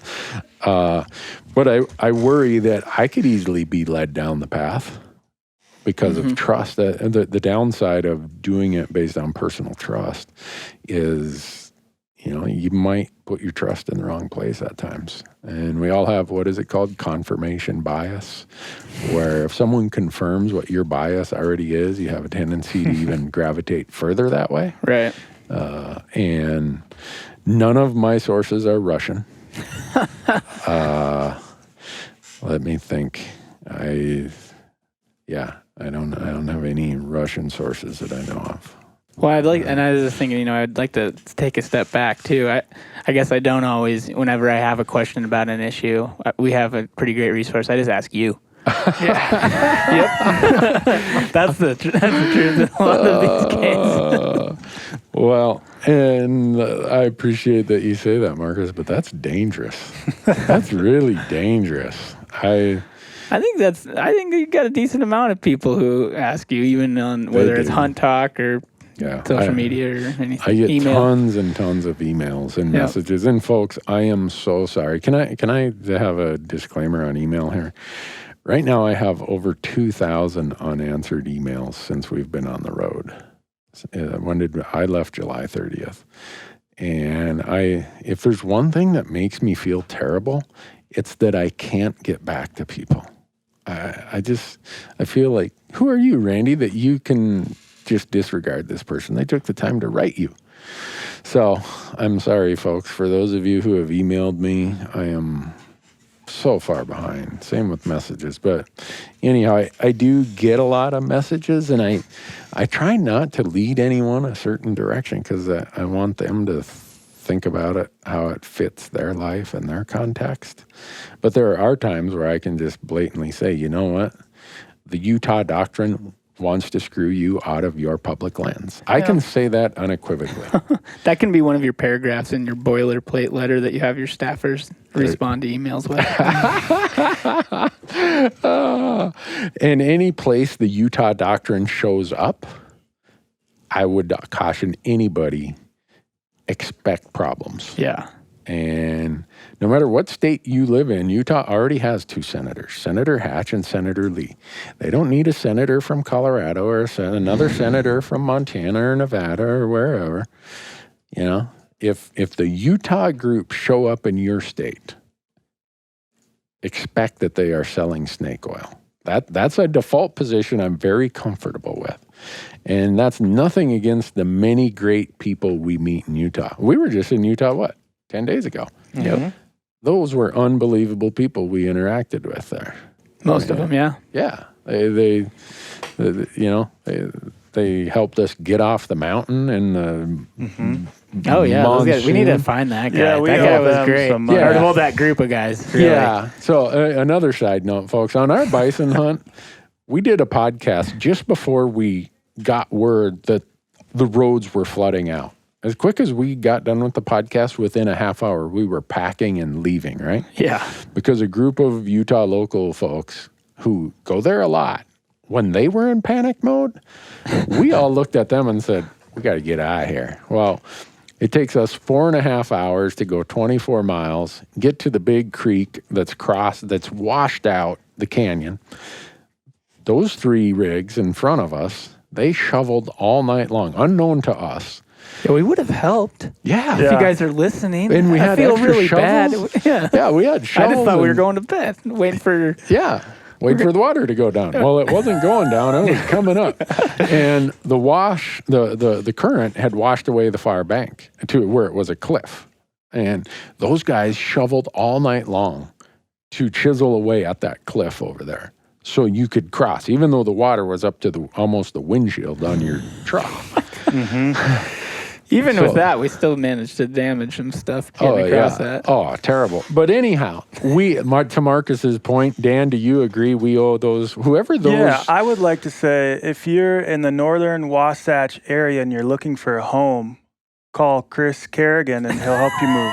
Yeah, That was the trailer. I don't know if that was the guy. I don't know, but That was the trailer Yeah, that they had. unless they let him borrow his trailer. Chris Kerrigan. Whatever it was, that group of people who were camped at the McMillan Springs campground, Yeah. opening weekend of bison season in the Henry Mountains, we owe you guys a favor. You guys were so great, and get a hold of us. We'll figure out how we pay you back. But so that's a sidebar to the fact that there are so many great people, so many great hunters in Utah. But and I've said this on many podcasts. It's nothing against them. It's just the craziness of They're politicians. Yeah, whatever that they're politicians. I don't get it. But so my point is, if the Utah Doctrine shows up, the American Land Council is based out of Utah.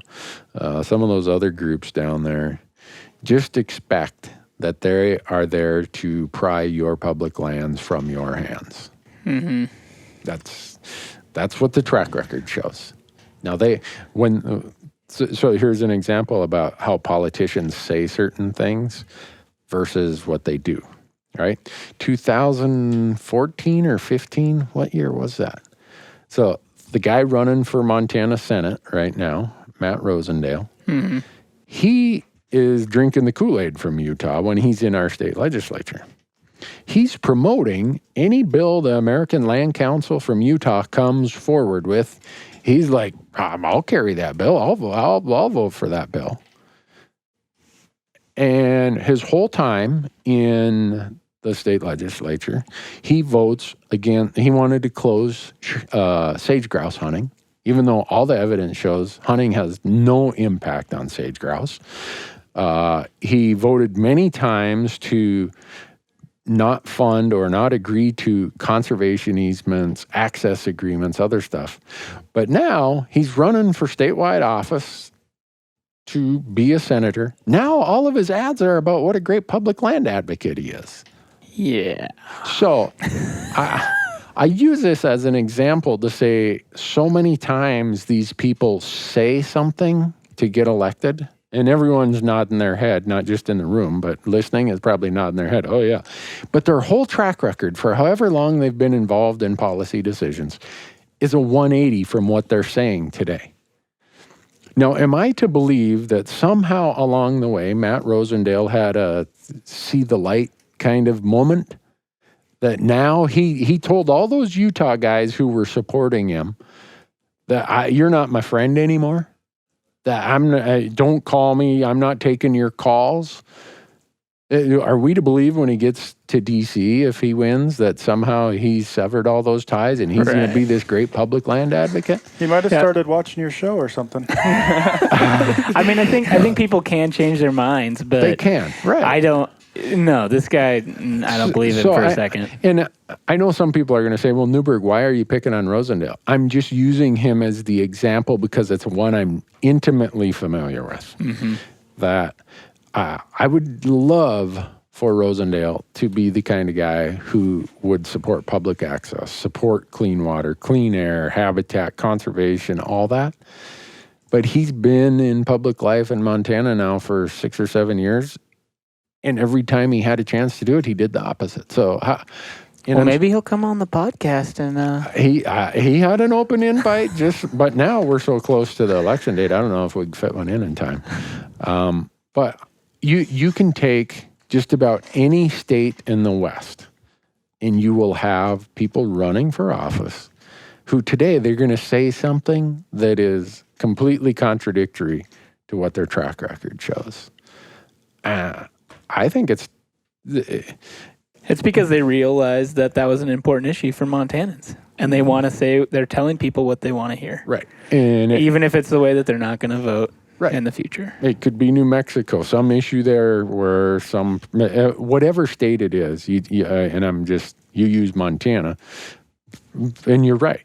It could be a different issue where it's important to, Missouri or Texas or Oregon or whatever, and somebody wants to sell you a bill of goods.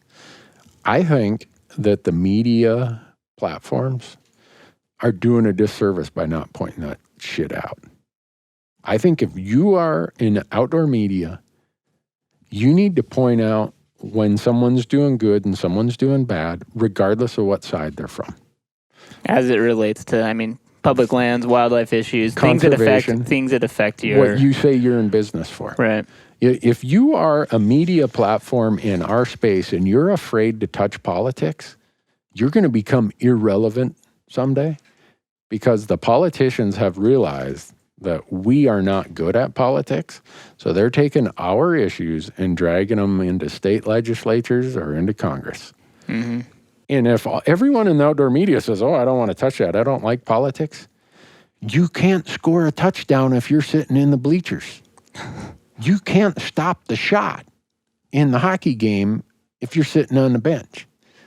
So, I don't know. I'm kind of preaching to the choir here. Everybody's nodding their head like, yeah, calm down, Randy. Calm down, man. So it's hot enough in here. We don't need you getting all worked up. I hope people who listen to our platform and listen to other platforms start putting some pressure on all the outdoor platforms. To say, the time has come to sort the bare shit from the buckwheat here on these issues. Because, and this is trying to close the circle, where are people going to get their information if they don't get it from us? Mm-hmm. Right. Whether we like it or not, if once you get into podcasts, websites, social media platforms, whatever it is, when you do that, you say you're going to represent the voice of people. Those are people who are following you because they have somewhere along the way decided, I'll trust this person or I believe in what they're doing. Right. Well, and even if it's not just straight up advocacy as much as just spreading information. Right. Just educating people on issues that people don't know about. Right. Like you don't necessarily have to take like a hard stance like one way or another. But it's like, hey, here's the facts. Here's the information. And a lot of people just aren't aware of that information, that how it would affect public lands and wildlife. Yeah, and I think we also got to be careful to not just be one way or the other. Because I'll just use an example. People say, well, you had Tester on your podcast. Well, I would have had Rosendale too. Right. I would have had them both. And I always go out of my way. If I see that the Republicans have done something good on public land, I go out on Hunt Talk and I make big news about it. Because if you end up just hammering one side and always supporting the other side and never give the other side credit when they deserve it, pretty soon you're probably more part of the problem than anybody.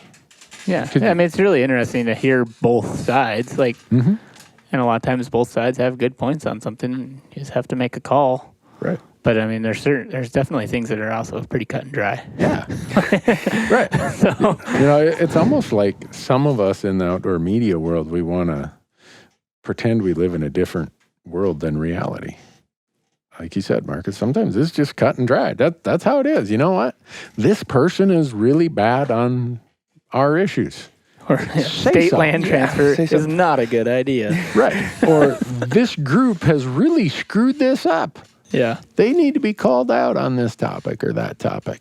And so, I don't know. Maybe, I'm sure some of my friends in outdoor media are going to be like, Newberg, who are you talking about? I'm not talking about anyone in particular. I'm talking about the collective voice of what outdoor activity in the conservation world represents. We got to quit being so timid about engaging in politics.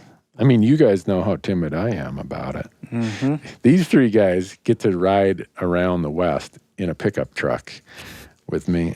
I bet you. Yeah, that would be some interesting podcast stuff if we just recorded some candid conversations. The big thing that would change is we'd have to get out the beep button a lot more. Yeah. Really? Do I? Really? That's the way I talk when we're driving down the road? Well, when we were trying to get out of Utah, yeah. The roads are flooded. Some white knuckle driving. Oh, and greasy and slimy. Huh. Well, I'll try not to be that way so much. I'm just kidding. But that's my logging background. When you grow up in a little logging town and your family's in the logging business, that colorful language becomes part of your signature, part of how you do it. Michael's over there laughing. What's the most shocking thing I've ever said when we've been driving down the road? I can't say it.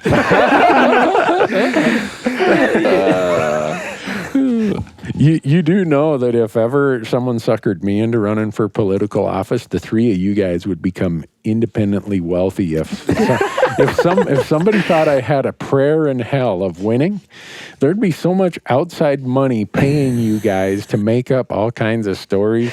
Oh yeah, you should see him. One day he went out and he lit some little old granny's flower patch on fire and said, "There, take that."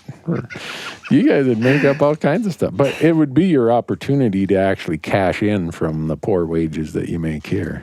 So. Oh, speaking of which, wasn't there something about 20%? Darn it, I was hoping we were going to get through the podcast without that. So, hypothetically, Christmas is around the corner. Talking about asking for a friend.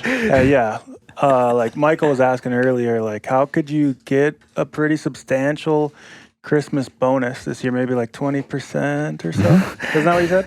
Yeah. He was asking. I think Randy said it actually. No, it can be done. Whoever comes up with a manner to increase our revenues by 50% and cut our costs by 30%, I'll give them a 20% Christmas bonus. Wow. Well, sounds pretty easy. Sorry, man. Wait, you're fired. Yeah, I was going to say, we fired Michael. That takes care of the cost side. Right, sounds easy. What are we going to do about the top line, the revenue side? Start selling your waypoints. Ooh, that is smart right there. Hijack Randy's GPS, sell them on. Yeah. So, one at a time. So you're saying that I need to be watching eBay or Craigslist for Randy's GPS for sale? Yeah. Well, no, that's not a smart business practice. We'll be like selling like one coordinate at a time, like individually written out on a piece of paper. Yeah, $1,000 per. Yeah, I won't tell them if it's a good waypoint or not. You did read the fine print when you signed your employment agreement. I don't know. That you have to delete all waypoints, marks, and trails that you have put on your OnX system during employment with me. They're all up here. See, I don't even ever take waypoints. Marcus doesn't use waypoints because he's so paranoid. Yeah. Oh, well, really? One of these computers automatically logs into my OnX. It's mine. Huh. Can't ever put any waypoints on there. So Side story. Anyway. we'll take a tangent from politics real quickly, talking about OnX and the Elk Foundation. We're doing a hunt with them, a sweepstakes. Hopefully everybody's applying. I'm not going to tell what the odds are right now. We'll let people find out for themselves. But if you go to onxmaps.com, the whole gig is right there. All the rules, everything. On December, I was talking to the folks at RMEF. I think that Saturday in December, you got the calendar, Michael? December 8th in Vegas at Elk Foundation has a thing called the Hunter and Outdoor Christmas. We're going to draw the winner that day. So I don't know how long they're going to run the promo for, but I wouldn't wait around if I was people. 5 days elk hunting. Marcus, Michael, and Dan are taking you elk hunting. I'm going to show up and I don't know what I'm going to do. I'm just going to sit around camp and tend the fire or something. Did you guys decide what? Did you narrow it down to a couple different states at least, right? Yeah. Well, we're thinking Depends on the winter. It depends on the winter, but also it's a rifle hunt because our September calendar is already booked for next year. Right. So we're going to probably it's going to be Montana, Wyoming, or Colorado. Unless whoever wins, if they have a bunch of points somewhere and they want to burn them, fine. Right. We'll say, burn your point, we'll pay for your tag, and we'll just show up and film you and pack your elk out and loan you all the gear that we need for our video production. And Provide a off we sweet go. video at the end of the deal. At the end of the deal, your hunt is going to be recorded in perpetuity. And if you read the fine print, it says you will sign a release that allows us to do all that. So if you're a winner and you didn't read that fine print, you should read that fine print. Oh, we got some people coming. I think the bill collectors are here looking for me. I better close this door. I hear some chatter in the background. Either that or it's a mad politician here looking for me. And then we're selling llama shirts, right? Well, we're not. OnX. Leupold and OnX came up with Marcus the Public Land Llama t-shirts. And you can get those out at onxmaps.com. And with that, all 100% of the profits goes to RMEF that they're going to put towards one of their access projects. So you guys are going to be styling your Marcus Public Land t-shirts, right? Oh, yeah. It's got a name tag on it for me. Oh, that's right. Yeah, Marcus's shirt. There you go. I'm a public land llama. Sorry, Dan. They didn't name it Dan. Sorry, Michael. They didn't name it Next one. Mike, the Public Land Llama, or anything like that. But, so how did we get on these topics? When we were heading down such a juicy political path that... What? I think Marcus Somebody was talking said about how he didn't. something Oh, about you guys money got to or- talking about raises and how we're going to Yeah. fire Michael. Yeah. And we're trying to figure And then out... auction waypoints, yeah. Yeah, auction. That would be a better business So idea. far, the viability of none of your ideas are going to get you there. Well, that makes me feel good. So- I'm not getting fired. Congrats. Well, we can also fire Dan. Yeah. What about you? Wait, if I get fired, do I still I get the I bonus? didn't want to No, get fired. no, That no, didn't you- seem like a good idea. To share in the bonus pool, you have to be, it's like Survivor. You have to be one of the people still standing. Oh. Well then. So you asked me, I gave you the idea, and now it's up to you guys. You got until December 24th to sort it out. Better edit some sweet videos. I Yeah. think we'll just have to find some really sketchy sponsors. Really? We'll just have to really lower our standards. Oh, great. That's just what we want. We'll have to think about that. So my wife will have to approve any sponsors. Anyone who's sketchy, Kim Newberg she gets Oh, okay. final power because she's the biggest prude on the planet. Love you, honey, but you're a prude. She knows that. She's proud to be a prude. So what else we're in this political season. So the odds are, I looked at my ballot and I said, you know what, odds are, this is like a flip of the coin in most instances. I'm maybe gonna vote for half the people who win and half of them are gonna be losers. Hopefully my stock portfolio does better than my ballot because I need more than 50% winners and 50% losers in my stock portfolio. But So after the election, a lot of people feel like it's time to just check out from politics again. And that's the time to really get started. Now you know who's there. Now you know who you've probably ticked off in the election, and you got to go mend some fences, or at least try to sort out who's going to carry some water for you. You guys have any thoughts, worries, concerns, ideas of how does that work? Or did we already cover it? Well, obviously, LWCF is something that needs to... Yeah. Whoever gets elected needs Right. pressure on them to do something. I mean, hopefully that gets reauthorized in some respect. Yeah, and for those who haven't followed, we talk about LWCF a lot. It's an acronym for the Land and Water Conservation Fund. And didn't we do a video out on YouTube? We did a YouTube video about LWCF. This was Marcus's brainchild, and then we got really busy with hunting season. We got through the Forest Service, the BLM, Pittman Robertson, and LWCF, right? I think those are the 4 we got done. We got to get some more of those done so that people can watch them and refer to them and understand what we're talking about. But Land and Water Conservation Fund is the same age I am, established in 1964.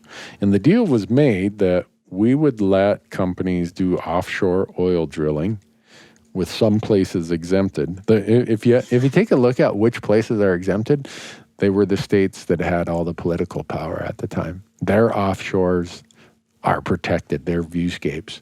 The places that didn't have the political power, like Louisiana and others, it's like, oh, drill all you want. So anyhow, this money comes in. It's a royalty that's charged on those oil and gas revenues. And each year, $900 million of that is supposed to be put in a fund in the premise, if you read how the negotiation happened is we're taking one public resource, the oil and gas reserves, we're converting that to a money stream. Let's take some of that money stream and go preserve another public resource, public lands. And that was the premise. And it had a 50-year sunset provision. It got renewed a couple of years ago for a short period of time with another sunset. So that's why it just expired. But I would bet anyone who comes out west and hunts or fishes, I'll use Montana because I'm familiar with it, most of our fishing access sites have been funded with Land and Water Conservation Fund. A lot of the trailheads you see here that we all enjoy, that public land was either acquired or access issues were solved through the Land and Water Conservation Fund. Isn't even a lot of like public space in in cities and stuff was from Land and Water Conservation. And so there's always been an allocation of 2 parts of it. One is called federal and one is called stateside.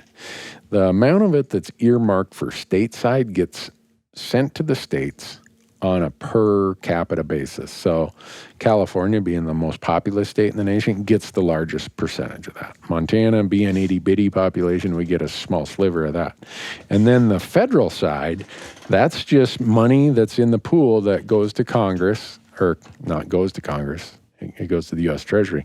But Congress is to decide the merits of every project. It doesn't matter by population. It's the merits of the project. Which one of these should we fund? And so that program, I have no idea how many millions of acres of public access it's created for hunting and fishing and camping and hiking. And it's actually a lot of landowners like it because it solves these in-holding issues. It allows people to buy easements where a lot of landowners, they want people to access the public land. And so they say, we'll sell you an easement. Well, here's a pool of money where you can do it. So that's one for sure. After the election, I hope that they get their act together. I wonder if they'll legislatively take on the grizzly bear issue like Simpson and Tester did with the wolf issue. It's going to be an interesting story over the next few years. Yeah. How many grizzly bear attacks have we had in Montana and Wyoming this hunting season already? Just last week, we had one down by Tom Minor Basin, just north of Yellowstone. And then we had There was one in Wyoming. Yeah, the guide the was killed. one guide got killed. We talked about that one. Then there was, I don't know, there'd been multiple ones in Wyoming.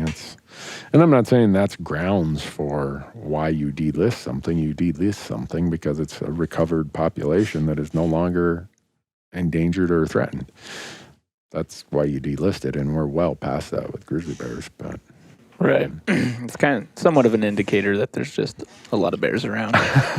yeah, when that many people are getting mauled every year, that is an indicator. It's not like all the bears decided, hey, let's move on down to where all the people are. That's a good way to get shot if you're a bear.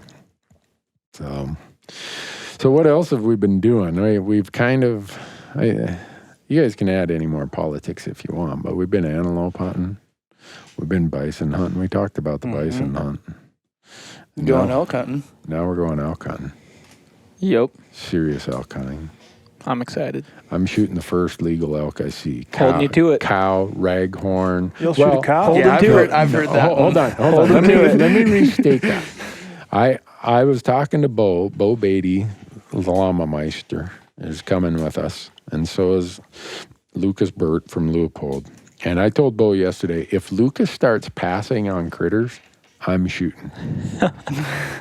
Because right now I got bison in the freezer. I've got some fish. I've got some antelope and some dolls. No, we pretty much polished off most of my doll sheep. I have some. All I'll right. loan you. All right. Well, I wouldn't loan So it to you. I don't have any elk, so there's a really good chance. Because in this place in Montana now, most of our units we can shoot a cow or a branch antlered bull. Yeah, so I think there's a real good chance of a cow or a raghorn. If you're willing to shoot a cow or a raghorn, then there's a good chance there's going to be some elk. Yeah. I mean, the ground. If those guys already have a couple elk on the ground, I'll just steal a little elk from them, out of the old, hey, I helped on this. You ought to share a little bit with me. But if those guys are being picky, that's not going to last. I'm going to let them be picky Saturday. Come Sunday, This is a general area. Yeah, There's no draw. This is over the as counter. a resident, you can hunt every year. Yeah. So I would not call this a trophy hunt. Not at all. How about you, Michael? You shooting anything? Or If I get the opportunity, you're just going to lay down some average footage. I'm huh? definitely going to lay down some average footage. Well, for sure. now you know why you're not getting that 20% Christmas bonus. Lay down some average footage. And Dan, he's going to be here holding down the fort, right? Yep. You're going to be editing out bison clips. I'm definitely going to be editing and not hunting. Yeah. With no one here to check on him. Nobody here to check on me. Oh, we have cameras here that check on you all the time.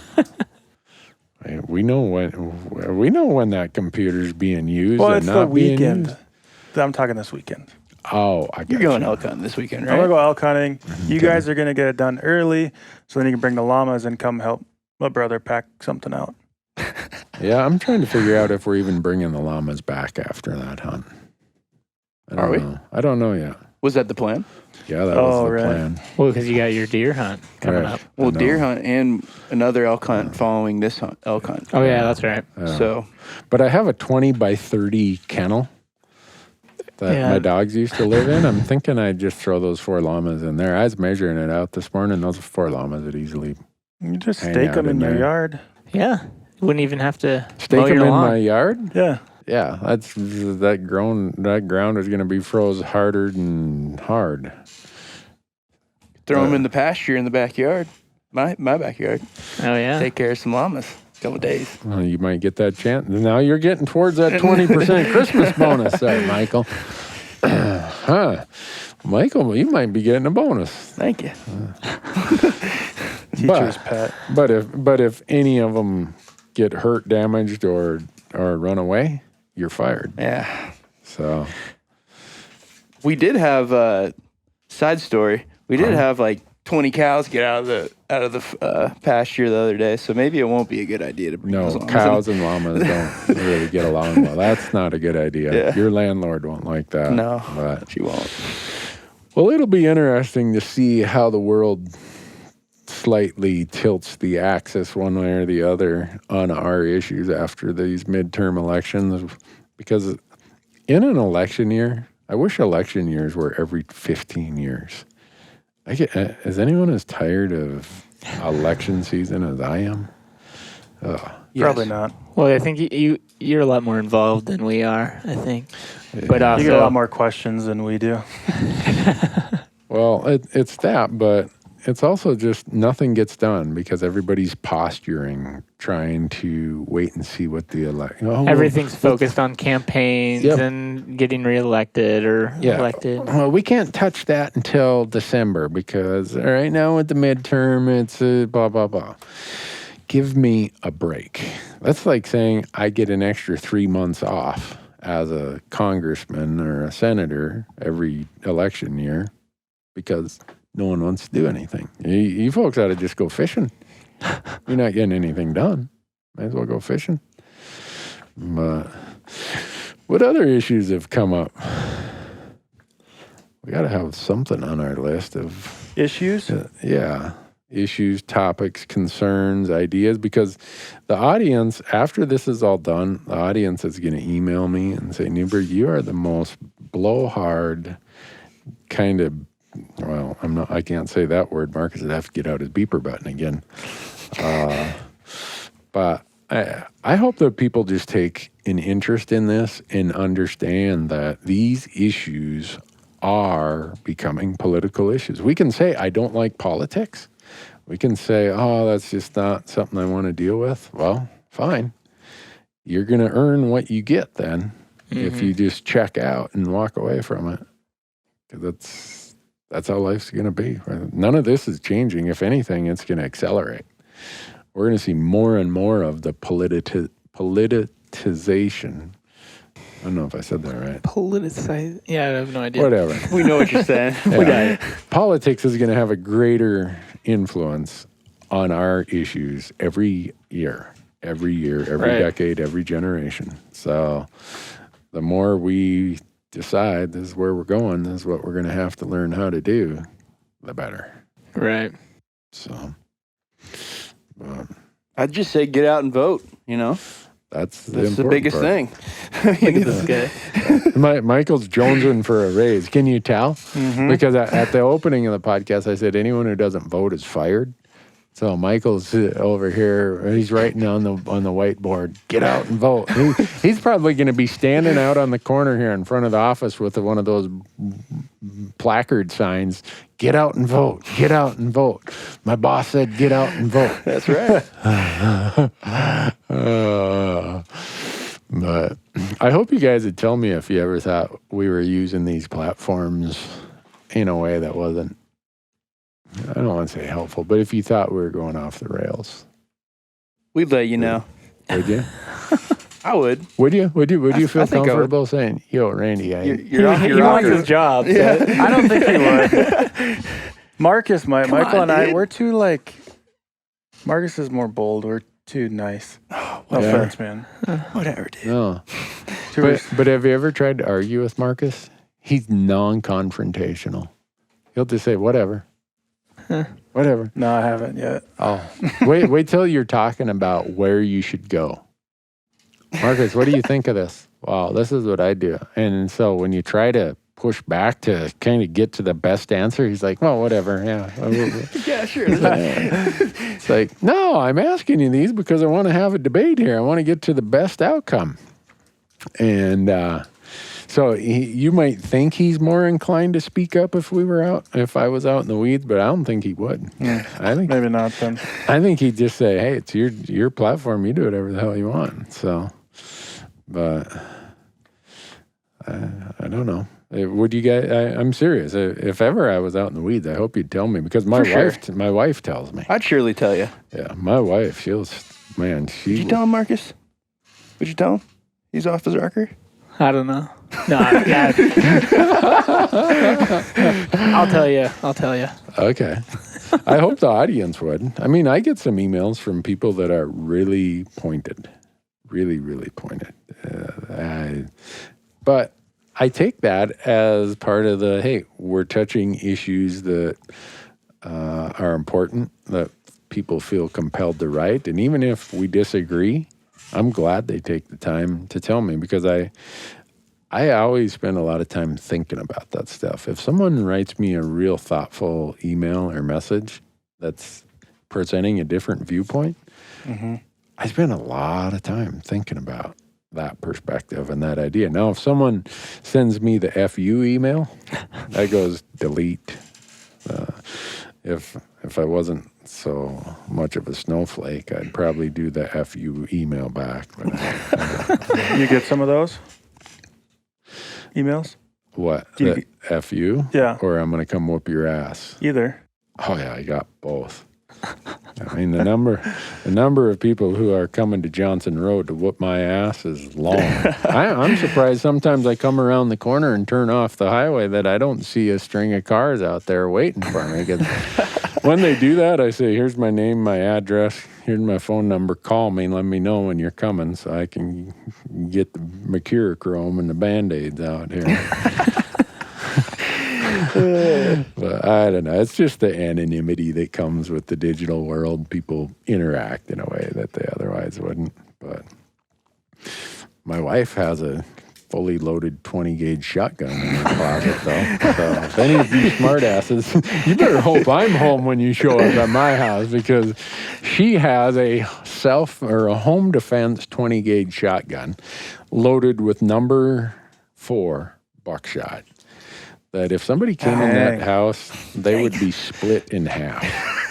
And she knows how to use it, folks. So just fair warning for all of those who think you're coming down to give me a good country ass whooping, which I probably deserve. I get some of those emails. I mean the FU emails too. But most of the emails we get are pretty well thought out. And I appreciate that someone would take the time to articulate their argument. And I'll tell you, it causes me, no matter what my view was before I read a well-written and cogent argument like that, my perspective is maybe significantly changed or at least slightly changed afterwards. Because it forces you to think, you know what, Randy, you've been running around with blinders all your life on this topic. You ought to shut up and do a little more listening and a little less talking on that topic. So, but I don't get any of those emails from you guys either. If I do, it's from one of your incognito accounts or something. Yeah. But, so, well, that's all you guys got to add. Huh, okay. Well, I don't know what to do with you guys. Michael looked like he was going to say something. I'll just say get out and vote. Words of wisdom from Michael Parente. Yeah. What else we got on the list there? Here's a question off the top of my head. Uh-huh. Hold on, I can't see. No, you can't. Dan, you cannot see the top of your head. No, Do political parties have any relevance to Americans? Ooh. I think it's growing more and more so that the answer to that is no. I think we have some in your lifetimes, maybe not in mine, the primary system and the party system is going to go in the trash. I like the way that this journalist that we were working with put it. He thinks that there's going to be a rise of the radical middle. Yeah. No, Yeah. I think there is. I think we are seeing a point where parties are making themselves so irrelevant and so disconnected from the radical middle that I would bet in your lifetimes you see a third party. Uh-oh, he lost his mic, folks. Hold on. Let him plug that thing back in there. Oh, that's what that. Still You can't. might want to take it off and plug it back in. Randy's trying Technical to difficulties here. put his headphones back in. Oh, sounds like we You got guys got me now? Yeah, we got you. I thought maybe some pissed off person came in the back door here and wrapped this cord around my neck and was trying to choke me. But I would bet in your lifetimes that there will either be an emerging third party or the two existing parties will come unwound. I think what'll drive that is the digital world. I think there will become campaigns that say, screw it, I'm not participating in debates. I'm going to hold my own debate digitally. Yeah. Screw you. I'm not going to take all your money, because as TV gets to be a smaller and smaller piece of America's media consumption, there's going to be other places to get that message out there. And so if this whole social media, YouTube, all these digital platforms have done one thing, it's created a democracy of messaging in this country. Right. You can go live in front of millions of people if they're willing to watch on your own. You don't need a news organization and cameras to do so. Imagine the first time that somebody runs as an independent and runs strictly a YouTube political campain. This has been going through my mind. I feel like I was just going to say, I think he's Randy Newberg. He's brewing something up over here. So imagine if someone said, you know what, I'm not R, I'm not D, I'm not anything. I'm just XYZ, I live at blah, blah, blah in this town. And I'm here to run for office, and I'm going to completely reject the current two-party system. And if they won, it would scare the living hell out of both parties. I'm not R, I'm not D, I'm Randy Newberg. And okay, the next sentence to that would be, and I am recently divorced. Because my wife has told me if I get into politics, I can change my address. But I think in your lifetimes, I hope in my lifetime, somebody does that. And it will shake the entire foundation of how elections are funded, how the messages are controlled, how you got to do all this horse trading and swapping to cave in on this issue so that you'll get the votes on another issue, blah, blah, blah. And the first time somebody does it, it's going to create not just a domino effect, but it is going to go from a little ice cube to a huge snowball within 2 or 3 election cycles. And that will be cool. Yeah. That's when Americans can retake their ideas, their values back from the political machines. Because right now, neither of them care. Let me restate that. They care about our issues to the extent that it furthers the cause of their party. That's the only way you can get on their radar screen now. And if Party A says we're for it, Party B says, well, then that means we got to be against it. And if Party B says we're for it, well, Party A says, well, we don't have any choice. We got to be against it. Could be the best idea in the world. But someone's got to be against it if someone else is for it. And that is screwed up worse than a soup sandwich. That's just stupid. But I think someday, somehow, that's going to happen. So, and when it'll be interesting to see. And I think when it happens, it's going to happen in a small population state or states. I mean, imagine if the Dakotas, Montana, Wyoming, and Idaho and Nebraska, if all of their Senate seats were decided by people who said, screw it, I'm not participating in the traditional election cycle. That's a lot of Senate seats. Yeah. That would be 20% of the Senate. Now we're talking. Now we're talking change. Now we're going somewhere. Anyhow. So what was that? Was that the question off the top of your head? It was, the parties? Do they have any relevance? Political parties. I don't know. Do you think it has any relevance? I think it, coming from someone who's very, I don't feel, coming from someone that doesn't know what they're talking about. So, spit it out, my friend. Spit it out here. I think they do, but I don't. We can edit it. If you say something that you later regret it, we can edit it. But coming from someone who... coming from someone who doesn't feel the most educated in politics, I think they maybe do.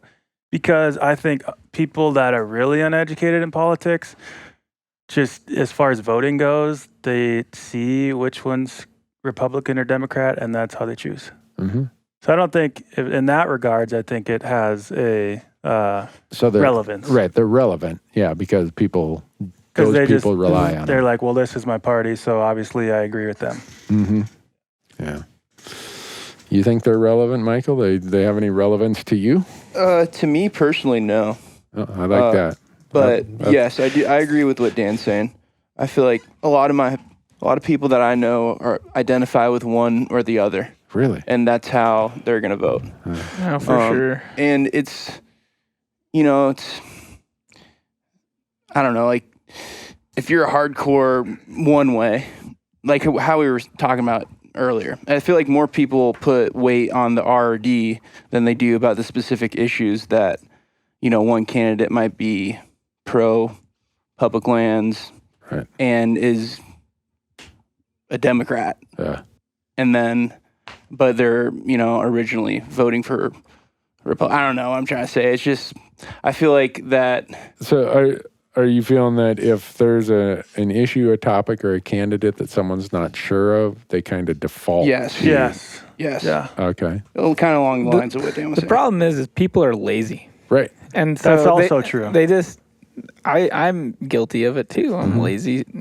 Like how much time do you devote to learning about each issue and each person? And I think that's the case. Is this a lot of people don't have the time or aren't willing to allocate enough time to learn about each candidate or each issue. Right. And I'm guilty of it for sure. No, and that's the too. nature of it. Is people like, well, crap, I didn't have time to research that. I'm going to vote this R or this D. Yeah. And that's just the nature of it, I think, for probably a ton of people. Yeah. It's unfortunate because, I wish that those letters didn't exist. I wish that you just had names. But, this is a whole nother podcast talking about that political system. But Yeah. I wish it was just names and where you could just, you had to know that person and what they stand for and whether you agree with what they agree with or not. But Right. I don't know. Yeah, I'm hopeful that what you're talking about becomes reality. Yeah. That eventually they become irrelevant. Yeah. But I don't think it's anytime real soon. No, I don't think it's real soon. That's why I'm not prognosticating it'll happen in my lifetime, but I think it will in your lifetimes. I hope so. Because our issues used to be supported by all sides. It was so easy to get conservation work done in this country. It was so easy to protect clean air, clean water, just the basics of what we're dependent on. But it's not that way anymore.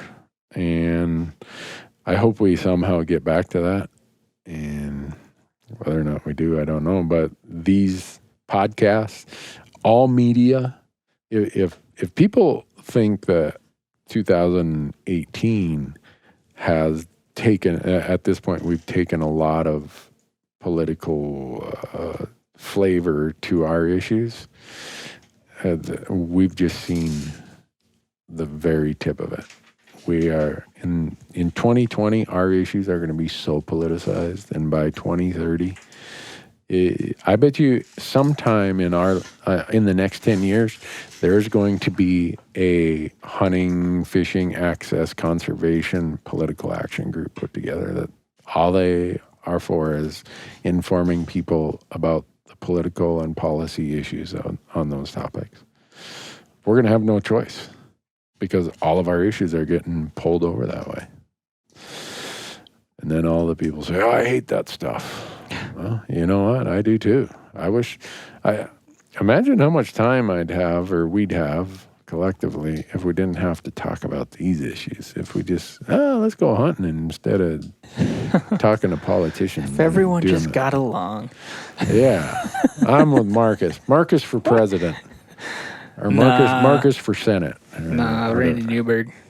No. Is that you bringing back what, the Bull Moose Party? You got a different idea? Or not even a party name? Is it just going to be not even? I mean, the Bull Moose Party. The history of that's so cool because Roosevelt got thrown out of the Republican Party and he had to form his own party to run for president again. So that's really, really cool. But in today's world, I don't even think you'd call it a party. Why call it a party? If you hate parties, why form something and call it a party? Right. I mean, the principle and concept behind the Bull Moose Party of being an alternative or its rejection of the other two parties, I think is great. But in today's world, I hope whoever does it, and I keep saying someone's going to do it, I hope whoever does it just doesn't even put a party name to it. It's just, I'm Joe, or I'm Jane, or I'm blah, blah, blah. Vote for me. Kind of like. That sounded good coming from your mouth. Really? Yeah. Vote for me. Randy Newberg.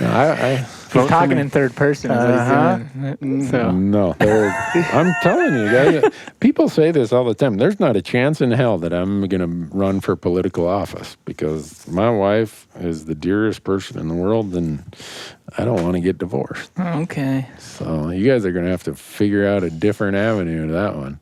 I thought we were going to start making political videos in this office. We're going to be. We can, but we're going to have campaign ads, live streams going on. Have you seen how many great comments we got about the NASCAR commercial in the New Mexico YouTube video? We need to start doing humor about political cartoons. All right. Commercials. We're going to do at least one on this hunt starting tomorrow. What we need to do is get some politician from some urban area and have them holding a shotgun incorrectly and holding a goose that's been dead for 4 weeks and try to pawn it off as I'm here about guns and hunting. Oh, you don't need to pretend to do that. You just go and do that, and that's what they're going to do naturally. Well, yeah, that's right. We wouldn't have to do it. There's about 30 commercials out there right now where someone's pretending to be a hunter, and it's like, really? Oh, no, you're kidding me. Please. Yeah, maybe there's no future in those kind of videos. But, well, I think we've kept the audience long enough. I hope they found some value in using our platform to talk about or just to engage in politics. And I wish that the way it was in the state where I live, that it would be two really strong candidates on our issues. Some states, that's how it's going to be. Some states, it's not. And it would be fun to have a really good... I can't wait till the election of where public land hunters and anglers just... It's a toss-up that these two are both... The R and the D are so good on my topic, I'm going to have to drop down to priority number 3 and vote based on that.